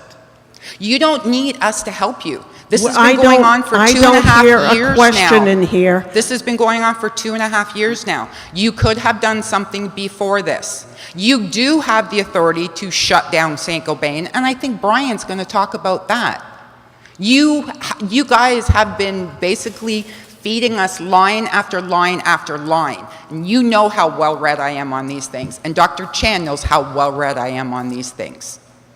So stop the bull. Start telling us the truth. All right, I'm going to step in here for just a minute. This is brief questions. If anyone, Brian, if you have a question, we'll take a break after we finish the questions, and all of this can be discussed further. We're not shutting it down. We're just trying to get through brief questions for people that need them. Go ahead, Brian. Good evening. Brian Stisser, 56 Middlesex Road here in Merrimack. So understanding that DES and DHHS and all of the other agencies present, MPD, don't have the power to shutter a facility, given that St. Gobain's ongoing air emissions are continuing to cause real quantifiable damage to all of the above, would you not have standing to seek a court injunction against those air emissions? I'm sorry, it's very hard to hear your question. I'm trying to hear it. Would you have standing to file suit and seek a court injunction against St. Gobain's ongoing air emissions? If you don't have the authority, a court would. I don't believe so. I believe so long as they comply to the law, which was just passed and they are so far in compliance with, I don't know what I would ask for an injunction against them for. So is it an accurate statement to say that they are causing real and ongoing harm by continuing to emit PFOA? They are adding to an exceedance, yes. Okay, so that is causing real harm.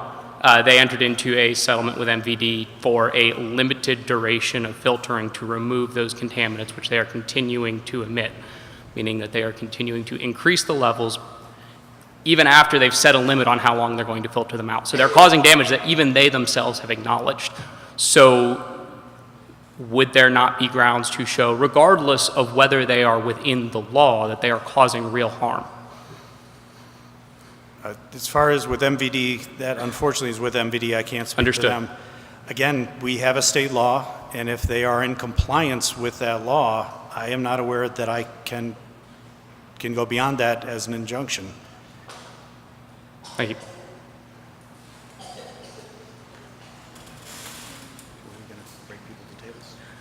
All right, Kristen, we're still in questions? Yeah. Okay. This didn't come up yet, so I just wanted to say, please think back to March 23rd, 2016, the original date you met with our community. Most of you were here in this very room.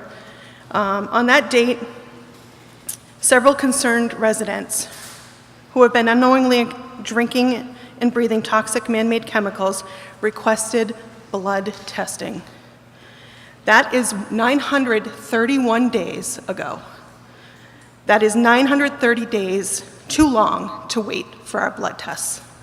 Since this date, you have been assuring us that we are safe because we are under the numbers your chosen science has chosen to deem safe. We were told by you that blood testing won't help, Dr. Chan. Remember, when this news broke, the limit for PFOA was 400 parts per trillion. It was changed upon pressure from the science community to 100 parts per trillion. You told a concerned man that night, Dave was his name, that he did not need to take extra precautions in giving his pregnant wife water at 100 parts per trillion. I wonder what you would say to Dave today if he were to ask you the very same question. And then, a very short time later, after making that statement, the limit was suddenly dropped to 70 parts per trillion, where it still stands. We are constantly being reassured by you, but the reality is you have no clue what we are dealing with. So why are we not taking more serious precautions with our health? I assure you, dear experts, adding 2 more chemicals to the permissible 70 parts per trillion limit, the PFHXS and PFNA, is not the answer. We are a contaminated community. We have been dosed and continue to be dosed with well over 30 unnatural, dangerous, man-made chemicals in our everyday lives. This is a fact, and it cannot be disputed by you. We are still denied access to blood testing. Heck, I can't even order the correct test and pay out of pocket for my 14-year-old daughter to have her blood test, as I tried to do in the spring. After trying to gain access to the testing used for our lucky 200 that won the lottery for the not-so-random testing, I only have access to the old, outdated test that will not measure to the sensitivity and will make it look like the result is non-detect. It seems the lab will only deal with the state and will not take individual tests from exposed community members to this day. How is this ethical? Isn't this sketchy that they won't allow us blood tests, even if we pay for it ourselves? How long is that half-life again? Is it 3 to 9 years? I think initially you said that back in March 2016. We're going on 3 years at this point. We need protection, Clark, Dr. Chan, all of you. It is your job to protect our community. It is your job to protect our children. As Coach Bill Belichick famously says, do your job. And all,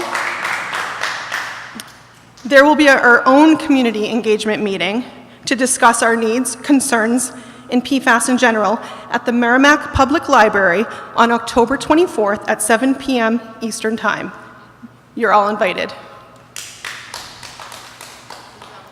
All right, I'm going to interject one more time.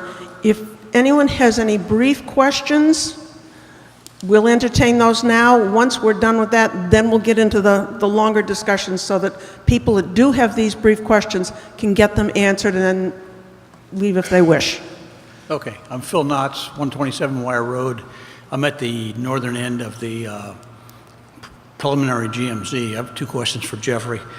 Has there been a piezometric contour map prepared that shows the direction of groundwater flow? No, not at this time. Not a detailed. No, there has not been a detailed groundwater contour map created as part of the larger site investigation. I anticipate that work to start later in 2019. My second question is, I have a well that's going to be decommissioned, and how will you evaluate the extent of the groundwater management zone in the future if my well's not there to sample? You're going to install you're going to have Gobain install monitoring wells? St. Gobain's consultant will be submitting a work scope to identify how that contamination changes over time, if it's moving or migrating.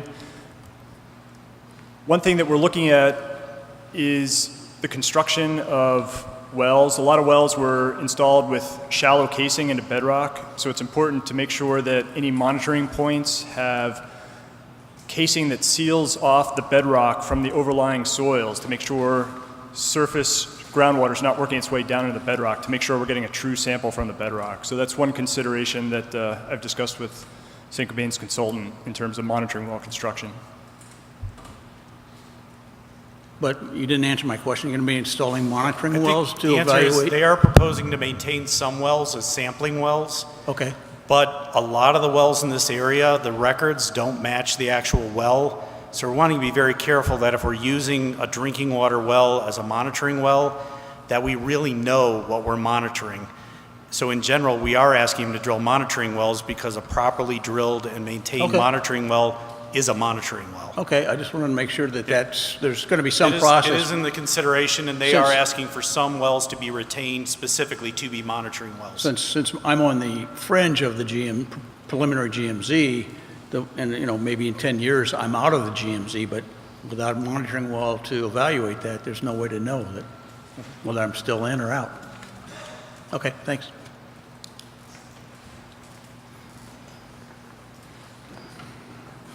Kevin O'Kelly again, still in Merrimack for the time being. I understand that you cannot enforce a law that isn't written, which is good. And I'm not a lawyer, don't play one on TV, but if St. Gobain has done this much damage to the environment and you are comfortable with making that statement, why don't do we have standing in Merrimack and the other towns to file suit against St. Gobain for billions of dollars so that we own the plant and we can shut it down? Yeah, As a legal entity, and as I'm not a lawyer and I do not play one in any circumstance, Yeah. I'm not going to tell the town of Merrimack what their legal rights or responsibilities are. I know what we as a state agency can go do, and I know that we are doing it, though others disagree. Okay, fair enough. Thank you. Hi, I'm Don Preventure, 6 Wasserman Heights. I'm also on the MVD, one of 5 MVD commissioners. Jeff, you had put up a slide that said that you were going to sample public water supplies. What is that different than anything that's ongoing right now? Is that expanding the sampling somewhere else, or what exactly? That's water supply wells, not public water supply wells. Okay.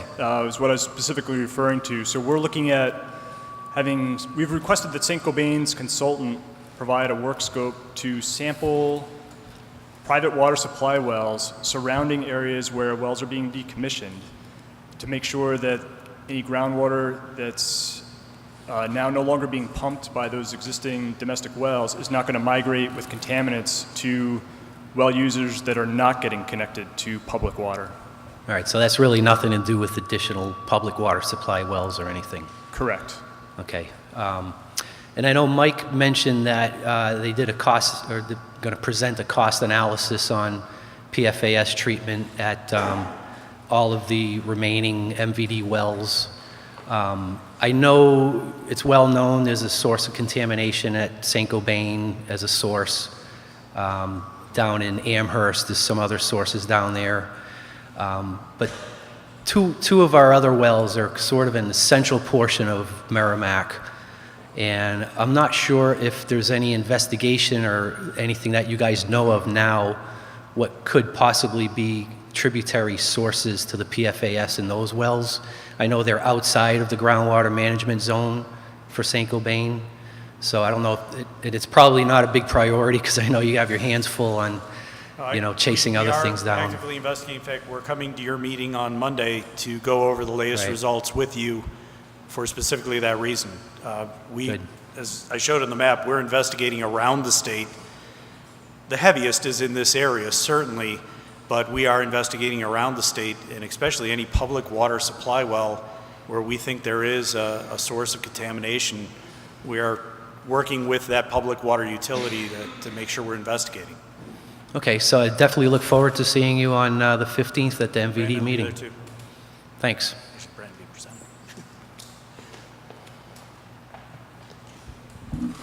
Lorene Allen, 16 French Court. I have a few questions and a brief request. First question's about air. I read all your reports and I read all your one-stop that I can access and follow this issue pretty closely, as some of you may know. The air, I understand that you don't have the results for the May pilot test that the EPA partook in, right? And are you saying, did I hear you say that you are sending it out to 2 labs? You're sending it out to labs and also the EPA labs, or is the May only EPA? So the May stack test, the samples were sent to 2 labs. The stack testing company sent it to their commercial lab, and then the other samples were sent to EPA. So neither of those is back yet? The results from the commercial lab came back last week, and we're working to try to get them up on the website. There were over 4,000 pages on the report, so it's They're a little long. big. Yes. Some of them are very long. I know I've looked at some very extensive ones. So when we look at that, of course, you'll be updating us, I'm sure. Do we have a timeline for when you're going to be looking at those May results and incorporating them in your master plan? We're looking at them right now, but as I said, they're 4,000 pages, so we're... So ASAP? Yes. So I'm wondering about when we look at this BACT analysis plan, which sounded pretty good in theory, is that for all PFAS? Because you have 10 on the list there, or are they looking at only part of that? What are they looking to include in that filtration that they're hoping to, the best technology filtration? So a couple points on that. One, The law itself specifically says which PFAS to look for and then what standards exist and to look for those. But control equipment that controls hydrocarbons oftentimes will control all hydrocarbons or many hydrocarbons, so that's part of the analysis. They'll look at the technology and then the full environmental benefits and positive and negatives of the controls. So we've had a preliminary meeting with them. We've encouraged them to really look hard at this subject. So are you encouraging them to be one step ahead? Because it's my impression that the laws we have do not go far enough, which is kind of the way it is in this category. I do understand that, because assuming in 2016 your air stack tests that are in one stop included Gen X, and I certainly couldn't speak to what amount is acceptable versus unacceptable in terms of current laws, but it is my opinion that the current laws are not protective, and to me, zero is the point. So do the laws we have include, are we able to enforce and ask them to also filter for Gen X? Because as you know from other states, it travels quite far in the particles of PFAS, as you know from Vermont, in their dust and soil samples, they're over 25 miles away. Gen X has been in rain barrel studies over 25 miles away from JMUES in North Carolina. So that's a concern of mine, that we are using technology that doesn't just do what the law says they have to, but includes everything that we know is there, the combination of all PFAS. Are we assured that we'll be including Gen X test results and using technology? North Carolina is piloting that oxidizer, whatever the heck that thing is called. I'm sure you know more than I. They're looking at how to take it out. And are we looking at reduction, or are we looking at elimination? Those are the things that I'm kind of wondering there. So BACT is a process in which they come up with a list of all of the types of controls, and they evaluate all those questions as part of the process. So that is exactly the kind of information we'll be looking for. Do you have the authority to push a little more and to say we want all of these that we've identified to be testing clean? We want clean air, or do you only have the authority just to do some of them? Under the law, we have the authority for PFOA, PFOS, and known precursors. You've read the law, same as I have. Right. What we are able to push, and that's part of why we got the testing with the Office of Research and Development, is to test whether the technology they had proposed, which they already tested, was effective beyond that. It was not. And they know not to propose that technology. Right. There are only so many technologies, as Kathy said. Some of them are far more effective across a blanket of these.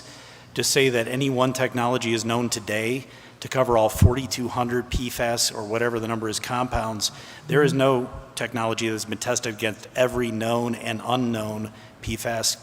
So there's no way for us to tell you that if they chose technology X, we can guarantee you that every PFAS compound on the face of the planet is covered, because they haven't been tested. But we want the 10 that you've identified, including Gen X at the higher amounts, absolutely taken out. And as Kathy has said, the process does push them towards looking at other compounds, but you asked, can we enforce? Right. You've read the law, and you know we cannot. So we're saying that right now, where we have to go as a state... What's the question you'd like me to answer? I mean, we can keep having a circular discussion, but I haven't asked... It sounds like you don't have the ability to enforce Gen X emissions. We're hoping that people will do the right thing, but we don't have the ability to enforce that.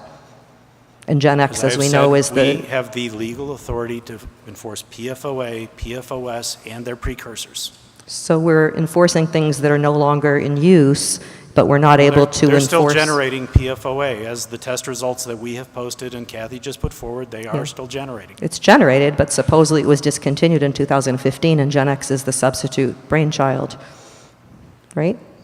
So we shared with you data that says it's still coming out. Do you want me to say it isn't because it was supposed to stop being in 2015, or do you want us to share the test results? It's coming out, but Gen X is coming out, and Gen X has been introduced into the mix, and we're not able to, by today's law, to do that.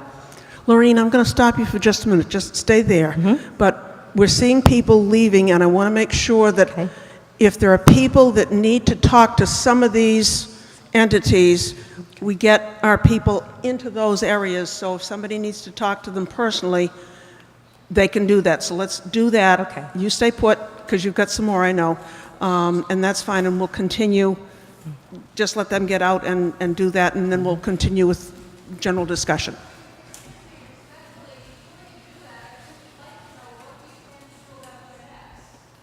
That's going to come. We haven't stopped that discussion. I'm just saying we're going to take and let some people go to these other areas, and then Lorena's going to continue.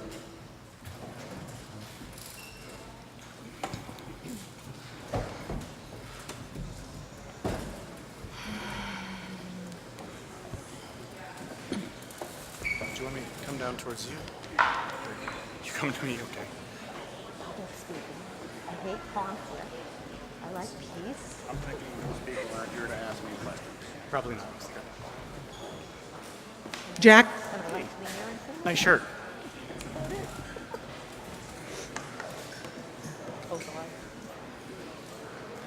So, And if you're having a discussion at one of these back tables, I'm going to ask that you do it very quietly so that you don't distract from the discussion that we're having up front here, please. And if you're in the audience, moving around quietly, please. yeah, probably. So I think the question you haven't asked is, do we believe the technology they propose will be effective against Gen X? The answer, as Kathy said, is yes. You believe it will? Yes. So I'm glad to know the technology is in there, and that's what I was asking. Do we have the laws, and you do have the authority to truly keep us safe? But you keep going back to a different question. Do I have the legal authority versus will the technology work? I can't force them to that technology based on Gen X. We can force them to the technology based on PFOA, PFOS, and the precursors thereof. That technology is effective against Gen X. So if the question which you have not asked me is, will the technology they are likely to propose be effective against Gen X? The answer is yes. All right, we'll leave that be. And the other thing I'd like to state is there's a lot of statements made here and there, not by you necessarily, but just in language in general, that talks about a phrase that sounds like the relatively low exposure rate. I hear that every now and then.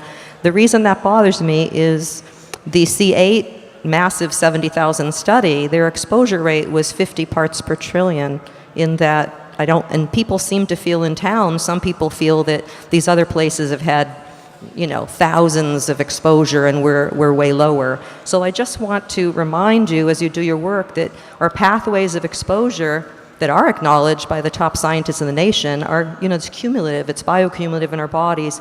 Water, produce, fish, food, water, soil, dust, and air. Somebody said tonight that the Webster Green soil was a very low amount of PFOA, but I believe it was 78 parts for all PFAS included. And it wasn't like it was 3,000 of them, it was just a shorter number. So can we please keep in mind that we are a community with many people feel that they have conditions related to this exposure. So you're doing a great job with all the data, and I know it's hard to keep up with everything that's being thrown at you, but given the multiple pathways of exposure that we have and the components and the qualities of these chemicals, we really have to start thinking about, if we look at health and health guidance, if we're in a health crisis, we don't turn to the EPA. The EPA is important, regulation is important. We turn to the CDC. The CDC has been pushed out of the equation big time. So I'm hopeful that in the process, when you start with the MCELs next week, that we have the CDC at the table. So. Well, the CDC will not be at the table, but the Meaning, CDC's report is what we're actually working off of right now.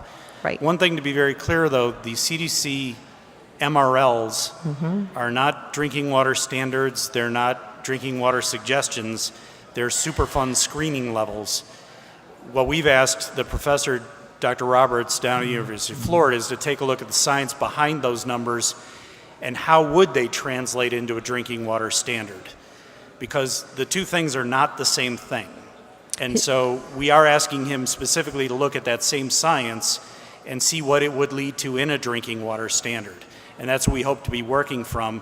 Where we're hoping with the working groups is that people may have other studies beyond the CDC that I know you're involved with webinars, involved with other activities, maybe there's additional reports beyond what ATSDR used that we ought to consider.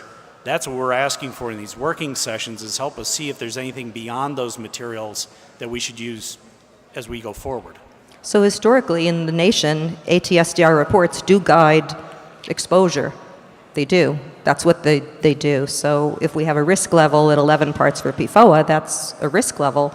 You know, we could talk about how much does it cost and how many people are really harmed at 11 and, no, but a risk level is, again, a screening level for a Superfund site that basically lets you say you can ignore this chemical. Drinking water is, we know you're going to drink it, and we need to know what level is appropriate for a drinking water source. We are using the same basic science, the same reports, the same studies, but it's a very different analysis as to what you're trying to do with those two numbers. So a and that's what we're Superfund asking site, Dr. Roberts to do. yeah, so a Superfund site would pose a risk above 11 parts for PFOA, but a community with 30 parts in our water would not? Again, it's not what that number is for. I mean, I'm trying to think of how to analyze it. I am familiar It's not a drinking water standard. what it's for. It's a screening level. And as a screening level, certainly it's based on sound science, and we're using that exact same science to look at setting a drinking water standard. Those are the numbers that informed our health advisories, though, the same agency. The EPA didn't just... The health advisory is not out of the same agency, and they actually did focus on different studies. The studies ATSDR used would indicate a more sensitive endpoint, and that's what we're taking a look at. Doesn't our law that we have now say that we must consider the prenatal exposure as the most sensitive population? Does it not say that in 309? And the health advisory did too. It used different science and it used different studies. We are now looking at those studies with Dr. Roberts' assistance. But prenatal's always been one of the considerations in all of the standards that have been used and the advisories. The EPA language did not say prenatal till recently. I have a copy of their original guidance. It says it in the original health advisory. I've sent you copies before. It's in the health advisory. It's in the current one, but not the past. It's in the one published in May of 2016. I have copies of some original ones. I'll send them to you. All right. I don't want to debate you here. I'm just saying, keep in mind, we're a community with long-term exposure, and our waterways are our environment. We agree, and that's why we do want to get standards set. Clark, just a minute. Folks, those of you in the back of the room, I'm going to ask you to take your conversation just outside the doors.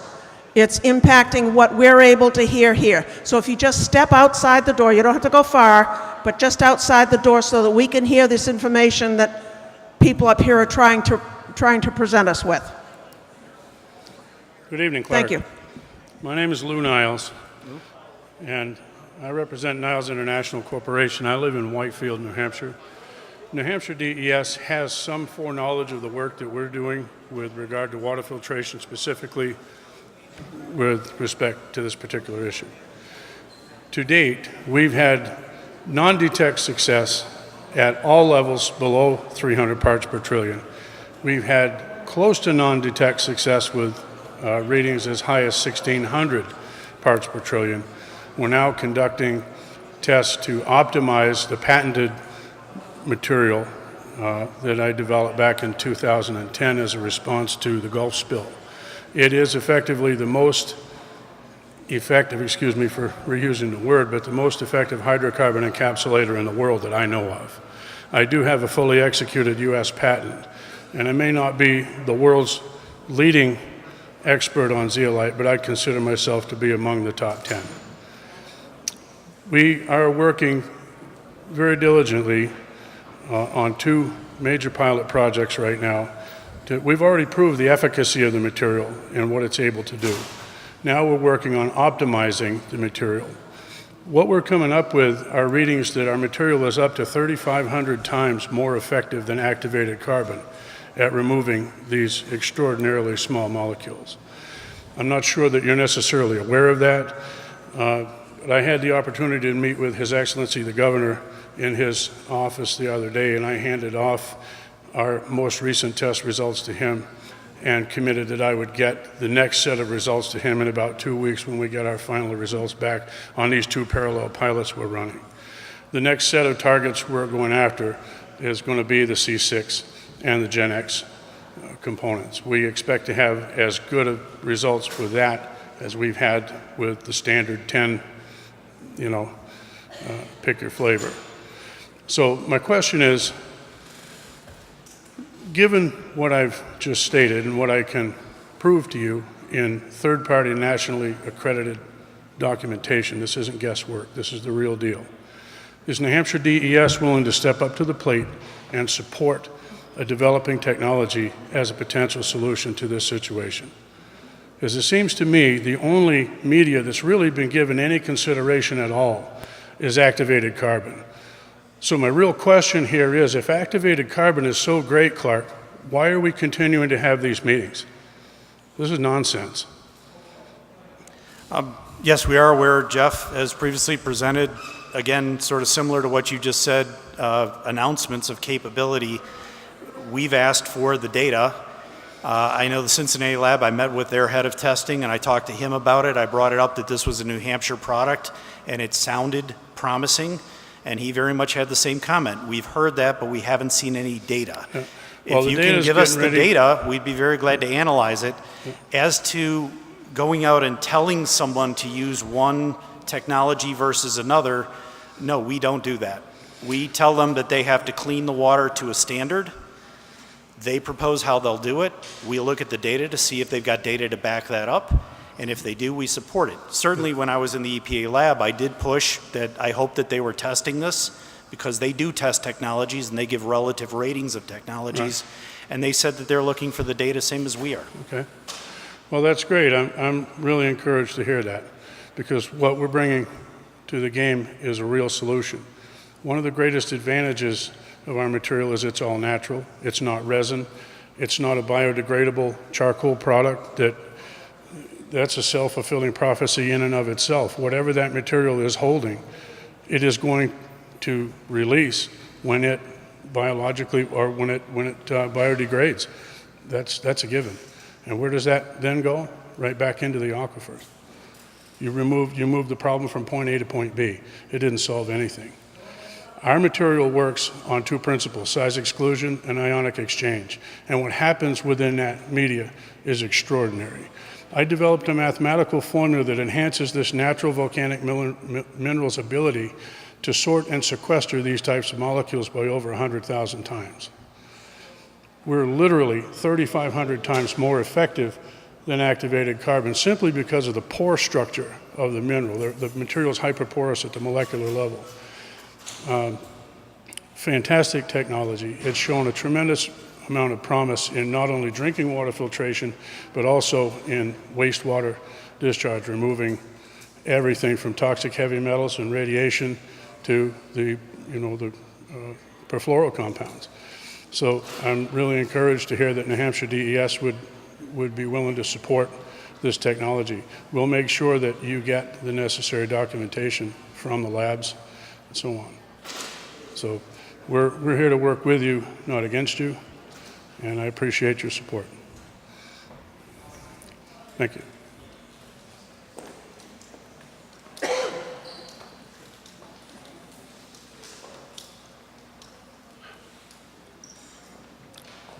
Good evening, Representative Chris Christensen, representing Hillsborough District 21, which is the town of Merrimack. And there are several others here from our delegation. I don't really have a direct question, but I want to answer a couple of questions that were asked and come under a little bit different purview.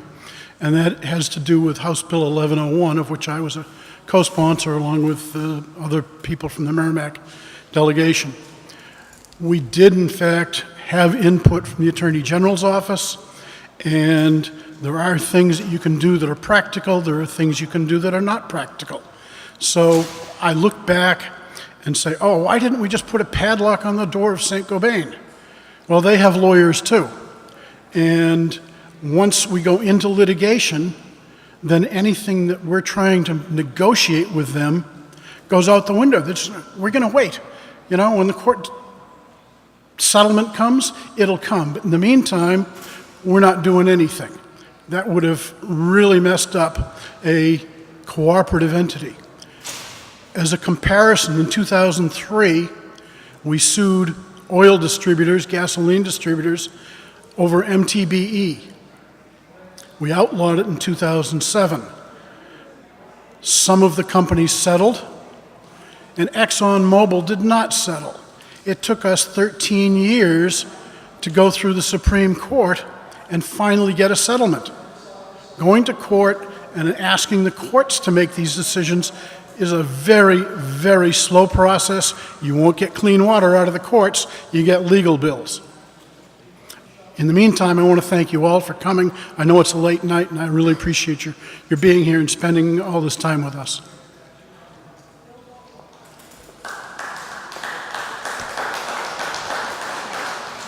Bill Boyd, your voice is carrying. Please take the conversation just outside the door. Thank you. Hello, I'm Katie Pelch. I'm a health scientist. I actually live in Plastow, having just relocated here this summer from Seattle. So I worked a little bit in Seattle to pass some of the legislation regulating PFAS and firefighting foam and food packaging. So that's kind of where my frame of reference is. So I had just a couple of questions. I was curious what PFAS you're looking for on, I think he's walking out of the room. My question is for you, possibly. But he mentioned the rapid screening test that they were doing for the GAC, but he didn't, so you're speeding up the process, but then what PFAS are you looking for if there is concern that the shorter chain PFAS are potentially breaking through faster than the longer ones? Yeah, right now we use a mix of labs because they've all modified their process. They have a different number of analytes at each lab. I think the smallest number of analytes we have is 27 PFAS compounds, and I think the highest is 32. I might be slightly off on either end, but it's around 30 PFAS compounds when we use isotope dilution, which is the DoD standard, which for most of the stuff you were involved with is probably what they were using. Okay. And then how were the PFAS chosen that you're proposing to set MCLs for? Was that just based on the ATSDR report, or? No, PFOA and PFOS obviously were the ones with the most study behind them by far. PFHXS, unfortunately, in the children at PEAS has shown up in their blood levels at a pretty astounding level. And then PFNA, similar to PFOA and PFOS, has some of the most studied data behind it. So that's really why they were chosen. We do find PFNA in our state. New Jersey went out with a PFNA standard early, which is why there's so much study material. Their PFNA is the predominant material that's found. So is there any hesitation from the state to pursue these as a class, considering that we do know that there's preliminary evidence that the shorter chain chemicals do act quite similar to the longer chain PFOA, PFAS? Yeah, we asked Dr. Roberts to take a look at that, and he's still giving us an answer back on that. His preliminary look was that when you look at the final endpoint that defines how you set the level for each chemical, right now they don't have the same endpoint. And so the normal way would be is if they all have the same endpoint, you would just combine them because they all go after the same endpoint in the biological system. These don't have the same endpoint, and so it's sort of hard to say because this causes a cold and this causes the flu, we'll just add them together and it'll cause one or the other. It's not quite how it works. I mean, he writes it up much better than I say it. I realize as I say it. I understand what you mean. We did ask him, and he did actually just come back that he's found some other studies that may show a better way to try and combine them. We really want to make sure that we can point to a scientific study and say, here's how we chose the number. And if we can combine them in some way, I mean, honestly, it makes our job so much easier. If I could sit there and just say, every analyte you get, just add them together, give me one number, and if that number is above this threshold, we're done. Have you considered looking at total fluorine? I'm sorry? Have you considered just looking at total fluorine? So that we have. That's certainly been one of the discussion points. Mike and I both are on the ECOS panel that looks at PFAS. We're also on the ECOS, EPA, ITS. The initials of all these federal agencies, I just can't keep up. But anyway, there's all these various panels. There's a lot of theories on how do you regulate this stuff because we know there's all these other compounds. I mean, we've been lucky because we have worked with labs that have expanded capacities. We've been lucky because ORD does have non-targeted capabilities. They actually come back and say the compound is C whatever, H whatever, F whatever, whatever, whatever, even though it doesn't have a name yet, they can tell us what's out there. But since it doesn't have a health effect, we can't set an MCL. It doesn't even have a name. I don't care what the name is. If it's Right. in my water, though, it's No, I mean, they don't fluorine, have- I don't want it in there. Right, they don't have CAS, and so from a regulatory standpoint, it's just awfully challenging because you got to write a law. It's got to be understand something that'll stand up in court. You don't want to go spend all your money, and as Representative Christensen said, and he's right, spending a decade in court, spending all of that money and not getting an outcome really isn't beneficial. The way we're going is frustrating. Personally, I agree. Going chemical by chemical through, and pick your number. I know Representative Berry was claiming he's seen reports of 4,200 PFAS compounds that are known to be in industry. Going a compound at a time against 4,200 compounds is just crazy. But how do you claim that saying that I know adding chemical X and chemical Y together, they're the same? Right. Until you can, you can't. So then I have another question about the MCL. So is it standard practice for states to consider the cost-benefit analysis, or shouldn't MCLs be... It is standard practice. We followed the EPA standard for MCLs, and they do include, there's a couple of key points. One, can you detect it? What level can you detect it to? Is it prevalent in the environment? If it doesn't exist, don't bother with it, is sort of their opinion. Can you treat it? If so, to what levels? Then health effects. What level causes what health effect? What are the costs associated with regulating down to that level? And then what are the benefits? So I think that the citizens in our state of New Hampshire would be greatly grateful if we could move past that cost-benefit analysis. I know that EPA does that, but that doesn't mandate that our state and other states consider that as well. I think that that would, that maybe we should base our MCLs and our regulatory limits on health science, not on somebody's profits. Also, so just for me, because I'm new to understanding regulation and legislation, so how would these MCLs that will be developed, how do they interact with the recently signed bill that just came into law that would protect the air? If we're saying that all of the water contamination is from the air, if that's what I heard correctly earlier. Right. What they actually do, and again, Representative Byron was the one who first wrote the piece, the contamination is from air deposition primarily, not entirely, but primarily. Because it accumulates in the environment, it would actually set a higher or a more sensitive air standard than our current air standards. But the drinking water MCL is based on, regardless of how it got there, what is a safe drinking water standard? What is a maximum contaminant level for any drinking water, regardless of how the contaminant got there? Right. It happens that they're combined in the same bill because, honestly, Representative Christensen, Representative Hinch, and others basically asked, what do you need to do your jobs? And we pointed to the air bill that had already been written. We said that we thought we were ready to do these 4 MCLs. There was enough science out there to actually get 4 real MCLs that were defensible. And then we said we needed a toxicologist and a risk assessor. They basically gave us absolutely everything we asked for, including the budget to hire those 2 people. Okay. We don't normally get budget to hire people. It's almost shocking. I'll look forward to the We had one committee hearing where almost everybody fell off their chair because one of the committee members said, we've told them to do it, now we got to pay the bill. That's not a normal conversation. Hi, Kathy Stack, 7 Knoll Kathy. Drive, Merrimack. Good to see you. Thank you for coming. A couple questions. One, I would like to make a comment. Representative Christensen, I saw some comments that he made recently. Actually, it was online. Spot on. Couldn't have been said any better than Mr. Christensen said, and this is regarding a violation that St. Gobain's is paying for $50. I believe it's $50 a month. I believe it's for air emissions. That's appalling. You said at one point they're not in violation, so you can't do anything. You can't do an injunction. You can't do a stop. You can't do anything because they're not in violation. They are in violation. We've been charging them $50 a month for many, many years. Who's been paying attention to this $50? That's outrageous. $50 back in 1998, sure. Today? I don't believe they're paying any current fines. They did in 2006 have an ambient air limit violation. There was a consent decree, is I think the legal document that was used. They committed to activities to clean up what they were doing and get below the ambient air limit. They followed through and they did get below the ambient air limit.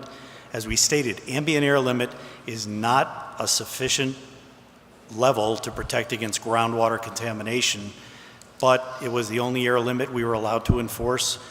As of a few weeks ago, we do now have the ability to look at that more sensitive level as to groundwater impacts.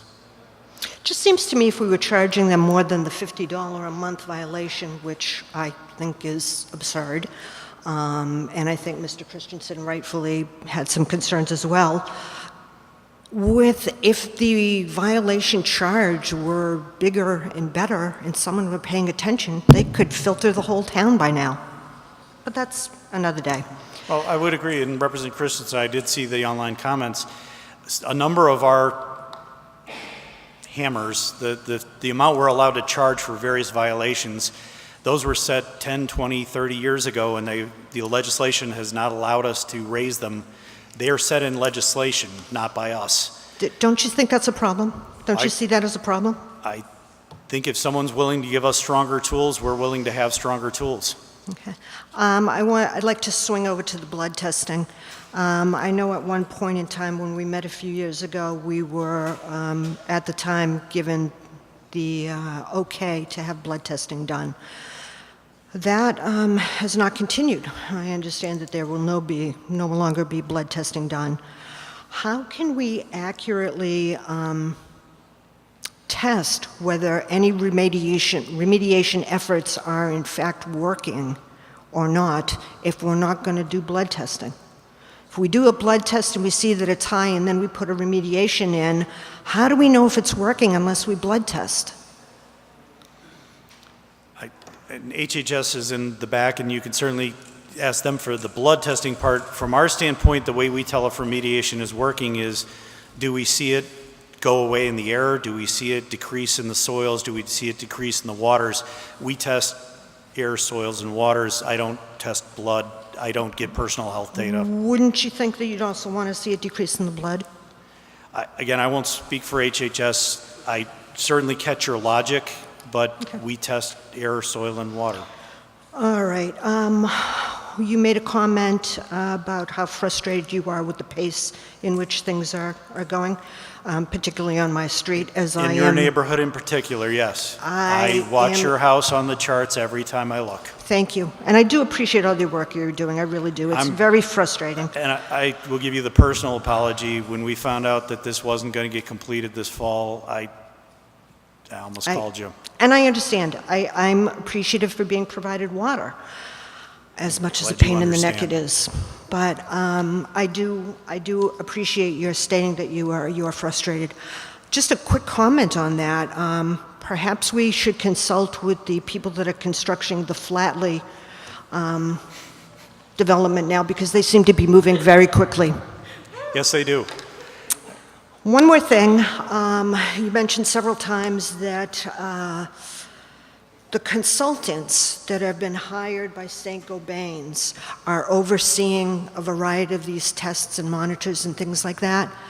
I believe you're saying the consultant from St. Gobain is doing that. My question is, historically, St. Gobain has not been a stellar neighbor. They weren't great in Hoosick Falls. They weren't great in Vermont. How do we, who from us is overseeing this company that has not been a stellar neighbor, that they're actually doing what they say they do and what they're supposed to do? Do we have some level of oversight? Yeah, and I was going to coach Jeff on that afterwards. I was writing out a few notes myself. So to be very, very clear, when he says a consultant, it's a local firm. They do their business here in New Hampshire. If they don't do a good job, the next time they're written into a statement of work, we'll refuse a statement of work. So they've got skin in the game. They don't want to ruin their reputation here in the state. In addition, we do review the statement of work, and we tell them exactly what they'll do, exactly how they'll do it, and they don't do it until we approve it. I know, because I get a little frustrated with how long that sometimes takes. And third, we do send people out with them. All of that air stack testing, we were there. I physically was there for one of the 3 days. I've personally walked from the source to the dip trays, all the way up the stack, and by the way, those are really, really high stacks, and I'm scared of heights. All the way up on the roof, I checked the equipment myself, and then I made sure that our engineers were on site. We do take our role of overseeing this very seriously, and I realized Jeff was sort of putting out the stock answer, but you're entitled to more confidence than that. We do have a real oversight role. We're very cognizant of it. Most of the testing that was done in the first stages was done by our personnel. I forget, Brandon counted up how many ticks he got at one point. But we take that very seriously. And it is a local company, and they know, you don't want to ruin your reputation. This is, for the size, a small state. Mm-hmm. You lose your reputation in a consultant industry, it's really hard to stay in business. Thank you. Thank you very much. Yeah.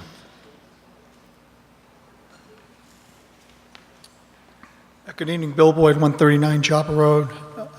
Commissioner Frisey, thank you to you and DES for being here tonight. I appreciate it. A couple of questions. The first one involves the well that's at 19,000 parts per trillion. And there was data presented tonight that talked about some of the residual PFOAs that remain in the smokestacks. And I'm wondering if there's any disparity or any correlation between what was found in the smokestacks actually having an impact on those particular on that particular well as to why it is so high. Have you come to any sort of preliminary conclusion? It may not be. Certainly if you had asked me that a couple months ago, I would have said, yeah, the stuff that came out of the stack just went there, and because it's closer in, it's a higher level. Very much like Jeff pointed out, we are finding that the stormwater lines and the wastewater lines coming from the plant, in many cases they're compromised, which means they're broken. Right, yep. And so there's water passing between the ground and into those and out, and which one is contaminating which is a part of the study. In addition, we are finding that soot material, they weren't doing a good job when we first started with them and cleaning it up, and so it was washing down with the stormwater. It may be that soot directly from the inside of the stacks is what was causing that. We think that is a contributor, okay. But that's why we do the site investigation. I know one of the questions I've gotten is, why don't you just go ahead and remediate? If the well's at 19,000, just set a pump and treat right on top of it. Well, the concern is, what if 19,000 isn't the peak? We picked that well because it was in existence. Right. It may be that between the factory and that well, there's a point where we'd be better suited to set a pump and treat to really retain the stuff on the site. And that's why we do a site investigation. I keep getting reminded because I'm not a patient man. In that same vein, last year, the initial report, which go to culpability for wells 4 and 5, and I'm paraphrasing because I don't have the report in front of me, but the executive summary said that when wells 4 and 5 weren't pumping, that aquifer was sedentary, it was stationary, nothing was happening. But it was only when wells 4 and 5 were pumping that it was actually drawing off of Saint-Gobain onto wells 4 and 5. So the question then becomes, are the filters that MVD, and it's probably a question for MVD, do we think that the filters that are going to be put in for wells 4 and 5 are going to be able to adequately deal with whatever happens at Saint-Gobain moving forward? Assuming that where you've got a well that's at 19,000 parts per trillion and wells 4 and 5 haven't been pumping, obviously nothing's being siphoned in a southeasterly direction. So I'm just curious if you have any thought on that. Yeah, one quick thought is we dispute Barr's report that the source of contamination was coming from other sources, and that's what that pumping argument was. We disagree with that. We believe that it is Saint-Gobain's responsibility, and we've made that very clear. They do have Emery and Garrett, who really look at wellhead protection. You've heard Jamie's pitch Absolutely. to the trust fund. Yep. They're heavily involved with MVD. So if there's a group, and they are taking their time, part of the frustration of not having treatment on is, this seems like a slow pace. That's because they're taking their time to get it right. I know Jamie is personally involved with the activities they're doing. I certainly would have that concern, but I know that a concern is being watched by Jamie. And then the last question, as it relates to the GMC, there was a piece of property across the street from Saint-Gobain where their private well tested at 500 parts per trillion, and then I think it may have been as high as 800 or 900 parts per trillion. But that being said, Has DES given any consideration to putting any test wells along the westerly side of Daniel Webster Highway, specifically looking at some of the state-owned land that exists on the easterly side of the F.E. Everett? Yeah, we've absolutely pointed out where there's property that would be good for monitoring wells. Obviously, you don't want to put a monitoring well someplace where kids are going to play. Right. You know, you don't put it next to a playground because the kid goes by with a baseball bat and decides the top looks like a fun thing to hit. You want to put it someplace where people will leave it alone. We've absolutely pointed out where there's properties that would be appropriate. The consultant that they're using is a local consultant. They know this area. They're not too far from here. And so it would shock me if they don't recommend something like that, but very much in line with what was said. We don't tell them how to do the job, because if we then come back and say that's inadequate and we told them what to go do, then we're told that's too bad. If they propose it and then we find that there's further contamination and further efforts necessary, that's on them. And one last question that just came to mind as it relates to the three parks that we have in the center of town, Kids Cove, Watson, and Abbey Griffin. Those are in the GMC, so obviously those locations could be considered as possible future sites for groundwater testing and soil testing. Is that? I believe they already have monitoring They already wells, doing and that? they are tested. As of last year, they were tested for the PFAS compounds. That was at Watson. I'm more concerned about Abbey Griffin or Kids Cove. I think certainly. You're on. I think certainly those locations could be looked at. I mean, there's going to be a lot of monitoring wells cited with respect to this site investigation. Where exactly they're going to be is yet to be determined, but it'll be a pretty dense network of monitoring wells. Okay. Thank you very much. Thank you.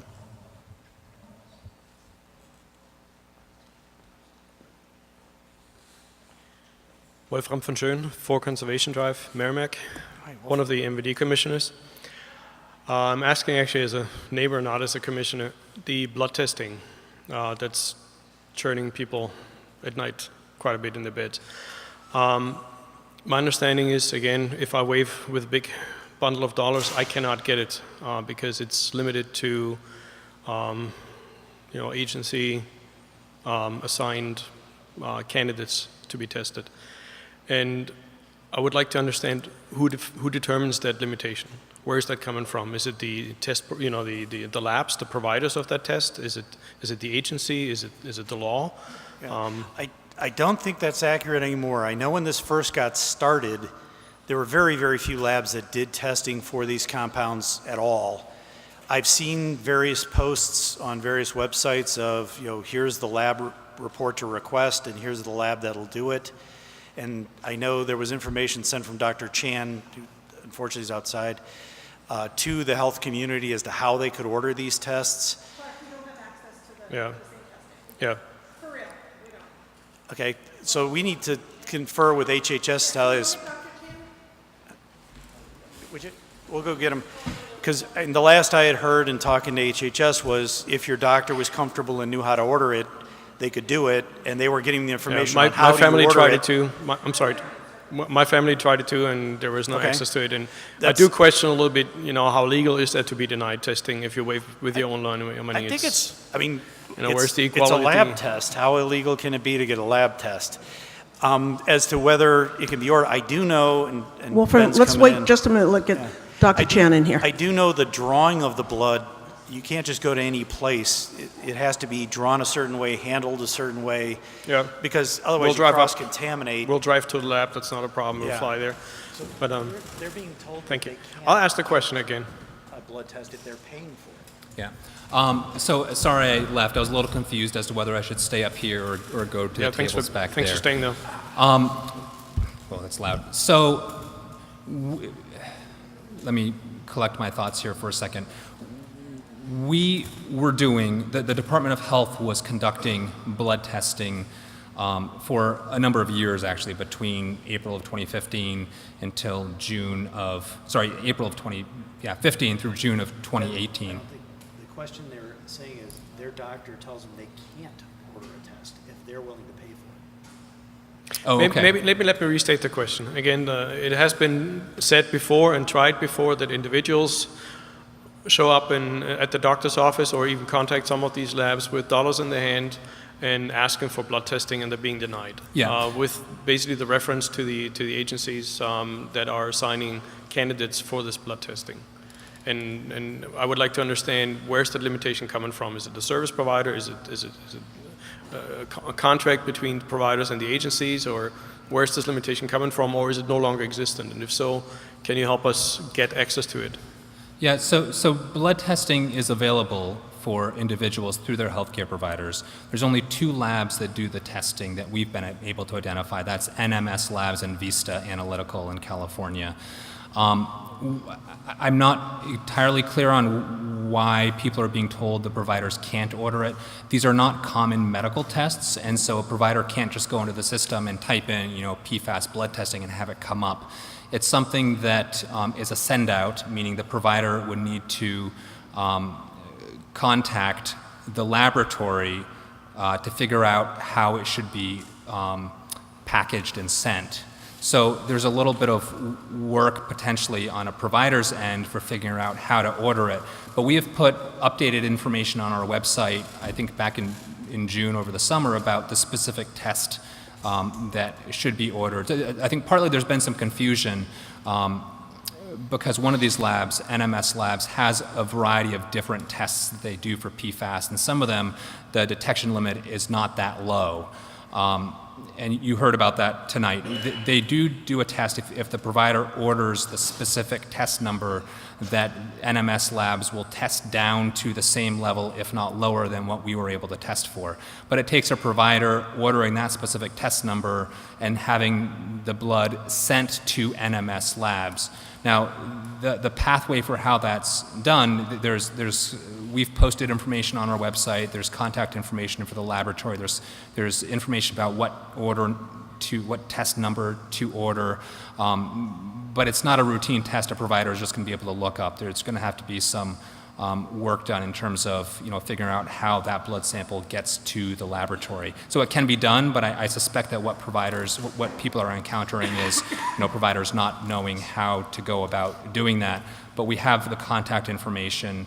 We've made the information to the laboratory. A provider can call to figure out how it can be done through their practice. Some larger hospital practices may have mechanisms already set up in their medical record system where a provider can just type in send out to NMS Labs, test number XYZ, draw the blood, and then have it done through their hospital laboratory. But a smaller practice may need to do a little more legwork to figure out how to get it to the NMS Labs. So if I were to go to the NHDES website and would look for a link for that blood testing, I would find myself the instructions to gain control of this and to get access to that and present this to my healthcare provider, or do I have to actually pound my healthcare provider to learn about that information through your agency? No, how do I get So control? all of this information is online, publicly available. Okay. And if you Google New Hampshire DHHS PFC blood testing, it's I think the first link that comes up. It's on our website. There's a chart there showing the different labs and the different analytes. It lists the test number. It lists the contact information for the lab. All that is on our website. And I think what I've been realizing tonight is that perhaps we haven't publicized that as well as we could. And so I think we're gonna try and send this out, at least to the Citizens for Clean Water group, to see if they can post that on their information boards. But the information has been updated. It's been there for a few months now. All that information you can go and look at. New Hampshire DHHS PFC blood testing. That's good. And it'll be Thank the you. first link that comes up. I apologize for that confusion, and that hasn't been more clear. I think partly we've been learning. We didn't realize very early on that NMS Labs had multiple blood tests, or they brought on additional blood tests over time, and so now there's multiple options. And I think some individuals have gone and gotten the blood test that doesn't detect as low of levels. Okay. Thank you. Yep. Sure.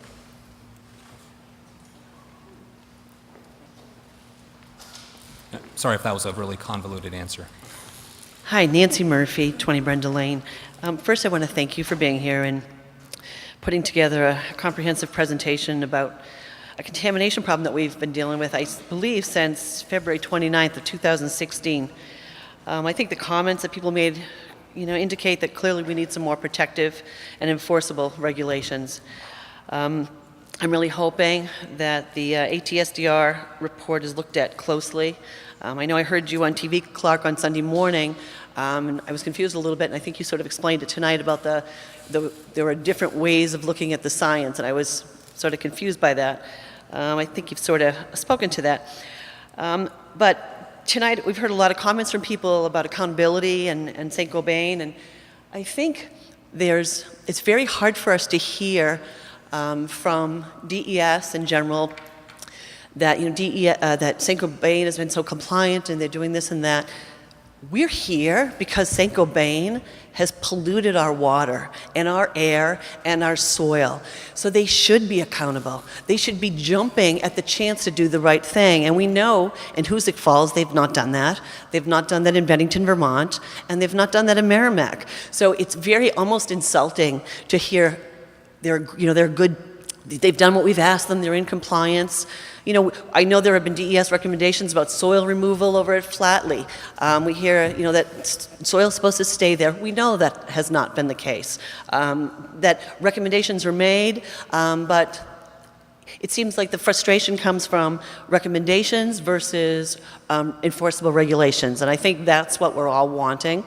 Quicker than a year and a half, and a permit gets approved for whatever, and then there's a year to look at something else.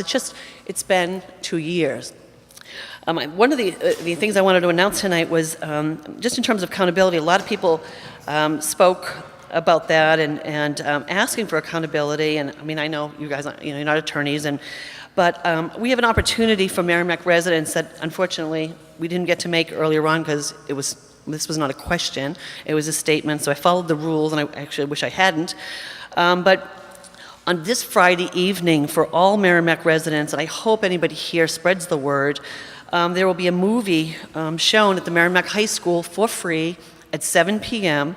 The name of it is The Devil We Know. It's the chemistry of a cover-up.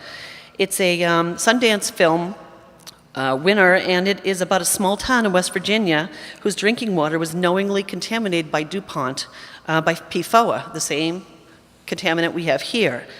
The film illustrates how citizens fought the polluter and filed the class action suit and reached a settlement that required the polluter to remove all the C8 from their drinking water, address medical monitoring for those exposed, which is what we're asking for, and fund what was the largest human health study in history on the effects of PFOA exposure. This all happened, and citizens were allowed to retain their rights for personal injury claims. The things that we've been asking for are biomonitoring, blood testing. It's been very hard to see. We recognize that a lot of attention is going to Department of Defense sites, but we're sort of sitting over here by ourselves with an industrial polluter that really has got away with a lot and continues to spew PFAS chemicals out there, 13 air stacks every day, while we wait for regulations to be made, and toxicologists and epidemiologists to look at the science. People are being harmed. We know that. We know that. We know we can't say that PFAS causes the illnesses that we know are associated. But I would say you can't say it doesn't. And we owe our children, our residents, a chance we came here to and live here. This is our community. We should be able to breathe clean air and drink clean water and not have to pay water bills for semi-polluted water, and we're in a place where we're sort of switching seats on the Titanic. We can get polluted water out of our private wells, or we can get less contaminated water from the MBD, but meanwhile our exposure stays and continues. And we talk about how do we stop exposure? Well, we have St. Gobain. Stop pushing stuff out their stacks. So I'm glad to hear that the Senate Bill 309 and House Bill 1101 have been passed. But I think DES and EPA and DHHS owe some accountability to the victims in this, and I would hope that time frames are, there aren't extensions and that things happen more quickly because people are being harmed in the process. So I hope people will come on Friday night to see that movie. It's open to the public. We've invited health providers and any resident that would like to come and see it. It's a great sort of synopsis of what the problem is. And there's a lot of parallels between what happened in West Virginia and what's happening in Merrimack. Same chemicals, polluted drinking water, citizens concerned. So thank you. If I could, I'd just like to say I don't disagree with you. Yep. If you want us to have more authority and you want us to have that faster, your legislators were here tonight and they've been asking us, are there things which we're wanting in this next session? Speak to them. I'm actually running for New Hampshire State Representative because I am concerned, and there are other people I know that here are too. So thank you. They really do represent you and they want to hear from Absolutely. you.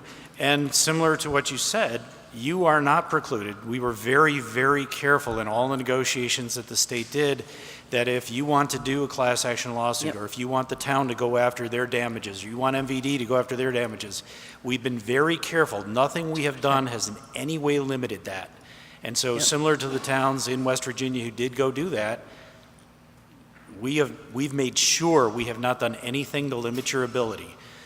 The Attorney General's office was very careful, and we walked through that very carefully to make sure we did not do any harm to your ability to go after your damages, your concerns. And I just want to make sure everybody knows, we were very careful to make sure that was not in any way limited. Right. And I think it would be helpful, though, for the people that are being impacted, and that's us all, to have access to the blood tests, because as you know, that's a proof of exposure that we don't have, and that in itself is concerning. Why are we we've been denied for so long access? That other parts of the state have had twice. Blood testing rounds twice, and we had I think 217 people, and very few of those, I think it was 30 maybe, that were in that 1.5 mile area close to St. Gobain. So, thank you. Thank you. Hi, Rosemary Rung. I have a couple questions that came to mind since I was up here at the mic earlier. During the discussion about the air emissions, and you talked about the PFOA being tested in different cuts, is the PFOA found in the gas phase or is it in particular? Because you said it was found in the soot. So I'm assuming when in the stacks, you've got both gases and particulate matter coming up. Has there been a determination if the PFAS is found in the gas phase or if it's found in the soot, the particulate matter? Okay.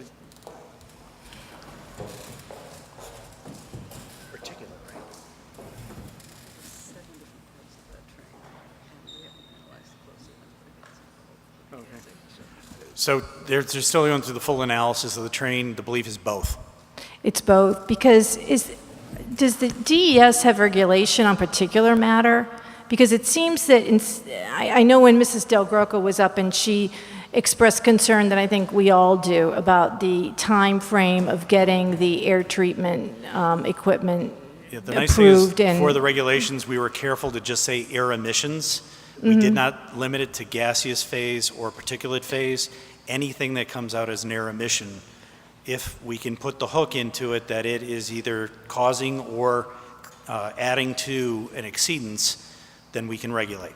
Okay, is there any, currently any controls or any regulations on the amount of particulate matter that's discharged? And it doesn't necessarily have to pertain to St. Gobain, but does the state regulate particulate matter? We do. We have particulate matter regulations, and again, they're not tight enough to actually do what you need for the level that PFAS will be coming up. And I only come up with this question because it seems that maybe while we're going through this time frame to get the PFOA or PFAS removed from the air discharge, if we can at least reduce the amount of particulates, that at least we're pulling out that PFAS from the particulate matter while we're waiting for the gaseous treatment to be online. So the pilot scale control device that they tested in April, that was what it was designed to do. It was a scrubbing filter system, and it was designed, it's used in many facilities for smoke, odor, particulate, that sort of thing. As I stated, it didn't remove all PFAS effectively. So what we would rather that they did is evaluate through the BACT analysis all controls and put the best available one on. And if that takes a little bit longer to do it right, I think that's where we should be. So there's no focused. interim solution that can be done, like a scrubber system or something like that, that could be done while we're waiting for the current technology to get installed? It would go through the same process. They'd have to evaluate it, design it, install it. Okay, thank you.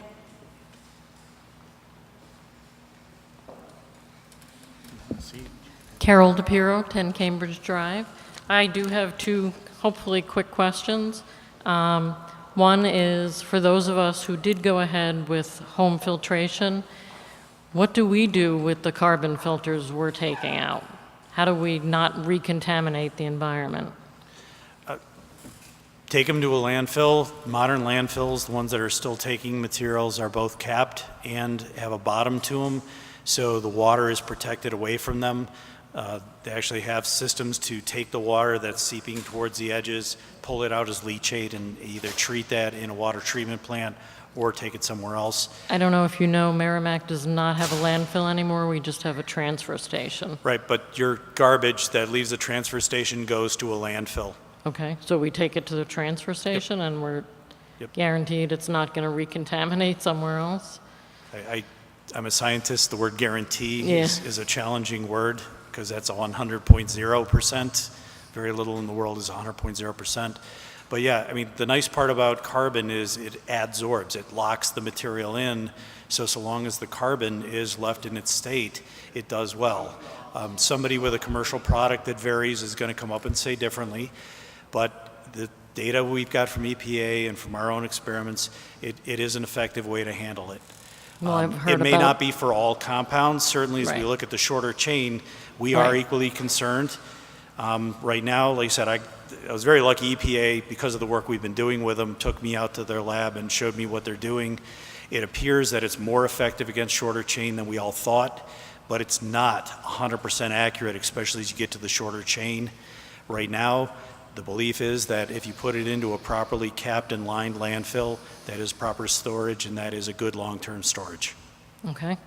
And then my other question was, we keep talking about the zone of contamination. I'm officially outside that zone, but I've been drinking water from wells 4 and 5 for 20-odd years. Has any testing beyond that zone of contamination been done? How do you figure out that limit? Are there any monitoring wells in the southern part of Merrimack? Yeah, Has that absolutely. been checked at all? If you saw the map that I showed of the entire state, we have tested well beyond the blue line, for lack of a better phrase. I would like to know specifically in southern Merrimack, not under 70, but just what the number is. All of the all in data one is spot. available online on the GIS. If you just go to the GIS, zoom in on any area you want, all the data is there. If you click on it, it'll give you the PFOA and the PFOS. Because we have different analytes from different labs, we've trying, but we haven't come up with a standard way to list 27 compounds from his lab and 32 different compounds from my lab in one standard easy-to-use system. So right now it just shows PFOA and PFOS in the combination. But any well that we have tested anywhere in the state, if you go on the GIS, you can pull it up, click on it, and get the results. How about a chart? Because I have trouble loading that site. Oh, okay. Okay. Do me a favor, the next time it doesn't load, call me. Okay. And we'll try and figure out what's going on. I know Jeff had a problem. We were able to figure out his problem. I had actually Tom Burek, the former commissioner, called me last week because he was having a problem. I actually figured out his problem. I mean, we're using off-the-shelf free tools and doing the best we can, but All of the data we collect is available around the state on that chart. If you're having a problem and Right. you have a particular neighborhood you want to look at, Yes. I'll pull it up and Okay. I'll tell you what I see. All right, thank you. Yeah, sure. We put the data online to share it. We hope people can get their Yeah, I questions just haven't answered. been able to access it. All right, that's disappointing. We thought we had it fixed.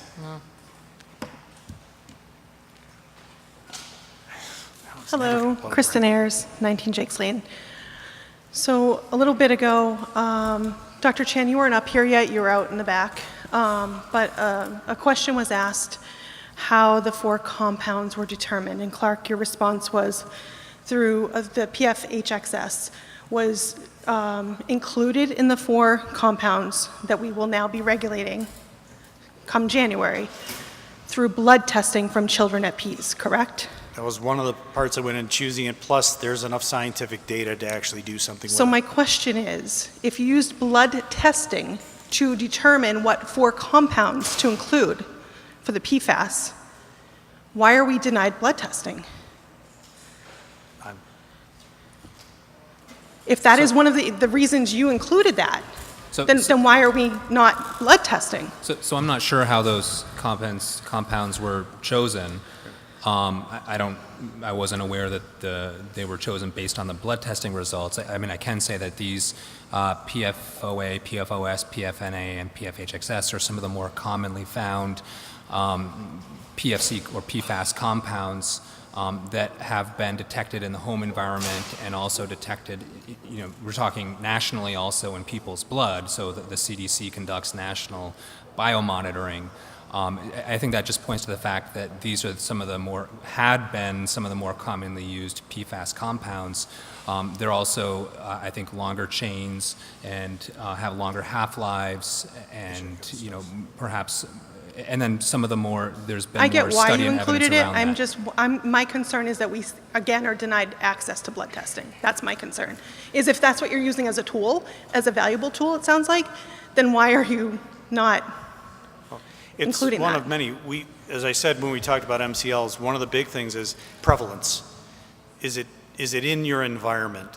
And one of the things where we do have is at PEAS, it is prevalent, and it did show Which up. it is in Merrimack as well, correct? We had children that had high levels. We did. HXS. Rachel is one of them. Mm-hmm. Of We did. HXS. Yep. We did. Did we? So that was determined through that random blood testing. But I guess I don't understand why we're stopping the use of that tool. Can you explain why we're not pursuing that? About the blood testing. Correct. So, we began the blood testing program. This is what I started talking about a few questions ago, back in 2015. And as we've learned more about PFCs or PFAS compounds, they've been found more and more around the state and around the country. And so we don't have the ability to just open up blood testing and as a health department test anybody that wants it. And so we're trying to normalize testing because of how common exposure is. We're trying to normalize blood testing and make it available through healthcare providers. So we've tried to put information out there about how people can get their blood tested on their own through their healthcare providers. You know my experience with that. Yes, and that's what my We prior let flex comments. money go to waste because we could not get the blood testing then. Right, and so that's what some of my prior comments were directed towards. We've made new information available so that hopefully people can get blood testing and have the lower limits of detection more easily. The other challenge is interpreting the blood test results, and one of the reasons why it's a good idea, I think, to engage healthcare providers in this is that there aren't clear interpretable levels for what blood test results mean. And so any sort of blood or clinical testing ideally should be done and have discussions around the potential impact with healthcare providers, an individual's healthcare provider. But I want to bring it back to a couple years ago when we had this discussion, this very same discussion about you're the scientists to use this information and you're stopping the access to it. And I just can't wrap my head around it. Because if you're using that to determine which 4 compounds, on one hand, then why are you not encouraging it to continue? If people are willing to have their blood drawn, then why are you not encouraging it? So again, I think if it's a funding thing, just let me know. So again, I'm not clear on how the determination was made for what compounds to regulate. But these are some of the more common compounds that are found in people's blood, but there still is not a way to And we interpret have them in over terms 30 of... in our water. We have over 30 compounds in our water. I'm So- sorry, I'm having a hard time hearing in this room. Can you repeat that, please? So in Merrimack water, there are over 30 PFAS compounds identified. So my concern is that you're focusing on 4. And what about the new emerging chemicals that have been used? I know Gen X is like a urine sample, so that kind of excludes that. But I'm talking about the other PFAS that can be detected in blood. Why are we not continuing that if people are willing to give you that data to then push legislation? Does that make sense? Are you talking about blood testing or are you talking about water testing? Because, Blood testing. Right. So the blood testing that has been done tests for many fewer compounds than what the water tests have been able to provide. So there's a difference in terms of, you know, what is what's tested in blood and what's tested in water. So I'm not trying to be difficult. I'm trying to understand your question. And So if we're I think using this data to drive legislation, which it sounds like that was the case with PFHXS, why are we not continuing the use of this tool? So we have tried to make blood testing still available to people that want the blood testing. Why aren't it just is not through the Why Department aren't of you Health. doing it? Why did you stop the program? I guess I should just flat out. Why did the program end? Lisa, would you like to? My Director Morris stood up and I think wanted. Can I use your? Sure. I have one more thing after that. So as Dr. Chan, hello, I'm Lisa Morris, I'm the Director of the Division of Public Health Services. So as Dr. Chan mentioned, we are trying to normalize this. So this is not anymore a Merrimack problem, right? This PFAS is everywhere. So what we want to do is educate providers around blood testing availability and how to be able to talk with their patients. Which hasn't happened. It's not, you're right. That's a very true statement. So we've been working with the New Hampshire Medical Society, and I think Lorene, are you going to be on that panel? So the New Hampshire Medical Society has sent out this provider informational page relative to PFAS, where they can send their the blood test orders to. So there's an instructional sheet that's available on our website and was sent out through the New Hampshire Medical Society to their provider practices. I think I sent it to...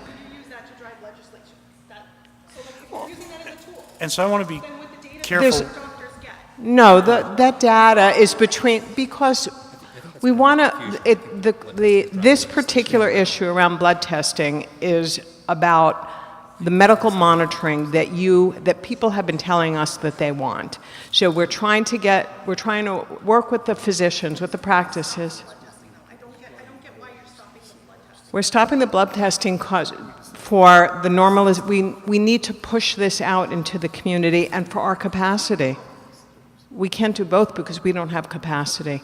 To even going out and doing the education to the practices that we want to be able to do, we have very limited capacity to do that. So what we're trying to do is normalize this, and hopefully if more people, it's not that chemicals are normal, but that normalizing the process of physicians, of providers, having these conversations with their patients and being able to do that blood testing and medical monitoring. We want that available to everyone. So, and we can't possibly provide it to everyone. I want it on record that I disagree with that. That's okay. How that's being handled. That's okay. I've met personally Yes, several times. yes. I've driven up to Concord and taken pictures. You have. You About did. this very issue. I know. And to hear that you stopped it is wrong. My doctor said it's also HIPAA. She cannot get from my doctor that data and information. So, yeah, so I hear you. I hear you. This is the decision that we made in order to ensure that everybody in New Hampshire, including people in Merrimack, have access to blood testing through and medical monitoring through their providers. That's what people were looking for, and that's what we're trying to make sure happens. Because I don't I hear you. Just because other people are contaminated doesn't mean that we don't get that follow through from you. I hear you. I hear you. I have one more thing to say. If I could, well, you catch your breath. I want to be clear, we didn't pick PFHXS just because it showed up in a blood test. That's what you said. Well, if I did, I apologize. It's recorded. We picked it because of prevalence. One of the sources of prevalence was the fact that it did show up in blood tests, but it's prevalence. What we look for is prevalence and the science to back it up. If we don't have the science, there's no point in trying to set a standard because you can't enforce it. And if it's not prevalent, go focus on something that is prevalent. And the fact is, this has shown up in blood tests, and therefore we do consider it prevalent. It's shown up in groundwater, we consider it prevalent. It's shown up in soil samples. It's because it was prevalent. But you didn't know that it stayed in children's blood at the level it does, correct, until the blood testing results came back. So right, that I would in and not of know itself, it's in blood until I that tested. in and of itself is a reason to continue the blood testing project. That's it. I know Understood. we're not going to agree on this, so I'll move on. Okay. I know everyone wants to leave. My last thing, and I promise I'm done. Clark, you mentioned your hands are tied because of all the regulation and you wish you could do this and you wish you could do that. I have a copy of Senate Bill 309, and it says right here in black and white, allows the Department of Environmental Services to make rules regarding air pollution and the deposit of such pollutants on soil and water. It also says, regulates devices emitting or having the potential to emit air pollutants that may harm soil and water through the deposit of such pollutants. What else can we do? And because that did pass literally 2 weeks after it went into existence, we sent an enforcement letter to St. Cobain saying that they had to initiate treatment. But tonight your whole theme was we can't do anything because it's not. The question was, it's not regulated. for We things can't regulate. You are the one that can regulate this for us, Clark. You are the one. No, we are regulating it. Then why tonight was your answer? We can't hold Because them the accountable question was if they're something not outside breaking. of what that is. I can regulate So what is your plan to make this come into action other than adding PFHXS and PFNA? We're forcing for air the 4 treatment through the compounds? best available control technology methodology. So is it going to be 70 parts per trillion for the 4 total? That doesn't have anything to do with air treatment. I'm just wondering if that's what your playbook is going to be. Until we get the results back from Dr. Roberts and we go through... I pray it isn't. I'm sorry? I pray that that's not the result of this. I understand, and I want to complete the process and allow the Because toxicologist... that's what everything's looking like. I'm sorry? Things are looking like they're going in a certain direction, and like you guys are like, we can't do anything about it, I'm sorry. Oh, we can You guys now. need to push your legislators. We did, we Right. pushed it. I We want got to be this. very clear, we can now go to a lower level, and I'm not saying we are not, but I'm not going to say we will until we actually do. We'll go through the public comment process. I'm not going to get on the wrong side of somebody saying we predispossessed ourselves one way or the other. We're going to follow the science. We've hired a really good toxicologist. I've been really impressed with the feedback we've gotten from him. We've asked for additional studies. He's found additional studies. We've actually been able to hire a toxicologist. We're going to follow the process where it's absolutely enforceable. It'll stand up in court. We will be able to stand behind it. Whether that number will be exactly 70, lower, I don't know. I don't think it'll be higher for sure because Obviously. we understand the data and we understand the research that went into the health advisories, and I'm very comfortable in it. We now have new science. Dr. Roberts is helping us understand it. It does seem to point towards a lower endpoint, but I want him to complete his analysis. I want to take that to public comment, and until we're complete with that, I'm not going to commit that we're going to be at any given number. But we have the ability to go lower now, which we did not have until that bill went into effect. We are following the science exactly like it says. But your theme tonight, Clark, if you watch the video, has been we can't really do much, we can't do much, but now you have the power to do it. And we are doing exactly what we've been given the power to do. Beyond what we're given the power to do, I mean, the question was, why don't you just go padlock the building? I don't have the authority to just go padlock the building. I think one person may have said that, But I think if I could go padlock the building tonight, would everybody like me to do that? But you can do what Vermont did and lower it. I'm not talking the 20 parts per trillion. I'm talking when St. Cobain came to Merrimack and doubled their. I'm going to interrupt for just a minute. We need to vacate this room so Okay. the school can take it back. They've All got right. some work to Thank do you. tonight. Two very brief comments. Clark, you were at the same meeting I was with the EPA, and Dr. Peter Gravett said, we are going to allow the states to set their limit below if they feel comfortable doing it, because I asked them to say 0 until at such time it's disproven. So I agree with the lady. If you could lower it to 20 until at such time, Dr. Chen is happy that yes, it's not going to be affecting anybody, but realize two things, and I'm going to challenge you on your GAC stuff. GAC will not pass the EPA 250 PSI test without dripping one tiny molecule of liquid from it. It has failed time and time again. I just came back from XDD Labs where we did a repeated test on the material, water, we have removed.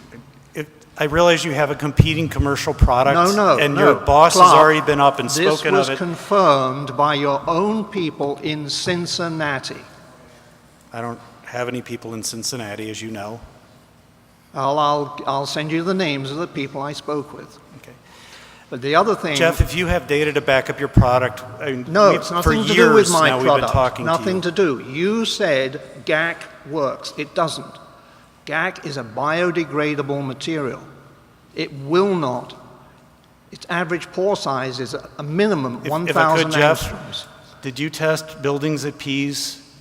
And did you test for every analyte that we had at the time? And before filtration went on, did they have contamination? Once treatment was on, was everything non-detect across the board? I'm But sorry. you got a better the answer GAC than that? The GAC you are putting into people's homes in the form of a filter goes into a landfill and gets crushed down. Nashua landfill has found PFAS in its leachate that goes into our water treatment plant. And I asked Commissioner Burak, way back when you started talking about GAC, let us put that into a hazardous category, and everybody who replaces a GAC filter has to deliver it as a hazardous waste to its waste stream. He wouldn't do it. Right now, Nashua is receiving over 400 GAC filters a week into its landfill, and there are acids in there. Now, the other thing, PFOA breaks down into PFOS, and No, that it has does been not. proven. Yes, it has. The Give University me a of Notre paper Dame. and I'll listen to that, but it doesn't, and we've never seen a single result. Jeff, you get up at each of these meetings, you come up I'm with sorry, something more harebrained I have each Dr. time. I Graham apologize. Peasley. I have Dr. Graham Peasley who has done tests. He has done it with a gamma beta spectrometer, and he has found that PFOA breaks down into PFOS, and even 3M say the same thing in one of their reports that we got hold of. FDA issued a letter in 1966 banning the use of PFOA and PFOS in a coating on paper and pharmaceutical packaging. And that's it. I'm going to ask you to step out and All right. let the young lady I'm just behind saying, you. the proof is there, Clark, and we will produce it. And there will be criminal charges of negligence brought against various people in various agencies because of this. Thank you. Last comments. Hi. I don't want to be the last one. But I just had a quick question about the technical meetings. What is the process for stakeholders? So if I'm a citizen and a scientist, am I allowed to participate? Like, what is the... And anyone's allowed to participate. Just wanted to be really clear. Those meetings are not going to be like this. Okay. They're not videotaped. There's no microphone and a podium. It's not for the record. Gotcha. They're working sessions. Okay. We're going to put out, here's the process we're following, here's the papers we're looking at, and we're looking for people to bring papers saying, well, did you look at this study by this author? Gotcha. Fantastic. And they're open to anybody who wants to show. I Okay, don't well, want people to think this is what's going to happen, because this is not what those No, are. I know. I just wanted, before I drove another hour back and forth next week, I wanted to make sure that everybody's voice would be heard, and from a scientific point of view. If it is difficult to attend, we are looking for the same technical input in writing. Okay, no, I'll provide that If as you well. got reference material, we'll take it in writing. Yep. Just if people, we're trying to get as much input as we can. Gotcha. So then another question, so he was saying that GAC is releasing PFAS into our landfill, and I cannot comment on whether that's true or not, but certainly there's PFAS in so many different consumer products. Okay, we have St. Gobain here, that's a problem, but I don't live directly here, that might not be a problem for me. But PFAS in my environment in general and consumer products that I buy here, that is a concern. So is the state willing to push, I don't know, legislation, regulation, I don't know what the correct avenue is, but to start to address PFAS in consumer products, perhaps, and how would we go about doing that as well? In this state, the state is not us. If you want legislation, it's you. And if you were to go out, for instance, you mentioned you've worked with AFFF out in Washington, there's a push to get to a non-mill standard so that they can get to But non-perfluorinated. it really involves a conversation with DES and HHS. And we're very glad to be a part of that conversation. Legislators always call us up saying, can you come in? We've got questions. We've heard this from a constituent. Can you help me understand? We're very glad to engage in that. Would I love to see perfluorinated compounds moved out of the industrial stream? Yes. Would I love to see them out of consumer products? Yesterday. So is there a way we could set up like a chemical action plan perhaps to address them at a state level from multiple sources of exposure? Is that a possibility? How do we push to do that? I think that's an important, as Clark said, those of us who have been working with this for a long time can see the handwriting on the wall, and that is that until these compounds are taken out of commerce, we're going to be fighting this fight. We're going to be dealing with this problem. DES really doesn't have a role in its statutory authorities that have been granted to it by the legislature. We don't really have a role for regulating consumer products. DES's authority comes from when something is thrown away or something is disposed of or discharged, then we can regulate it if it poses a risk to groundwater or air or soil or what have you.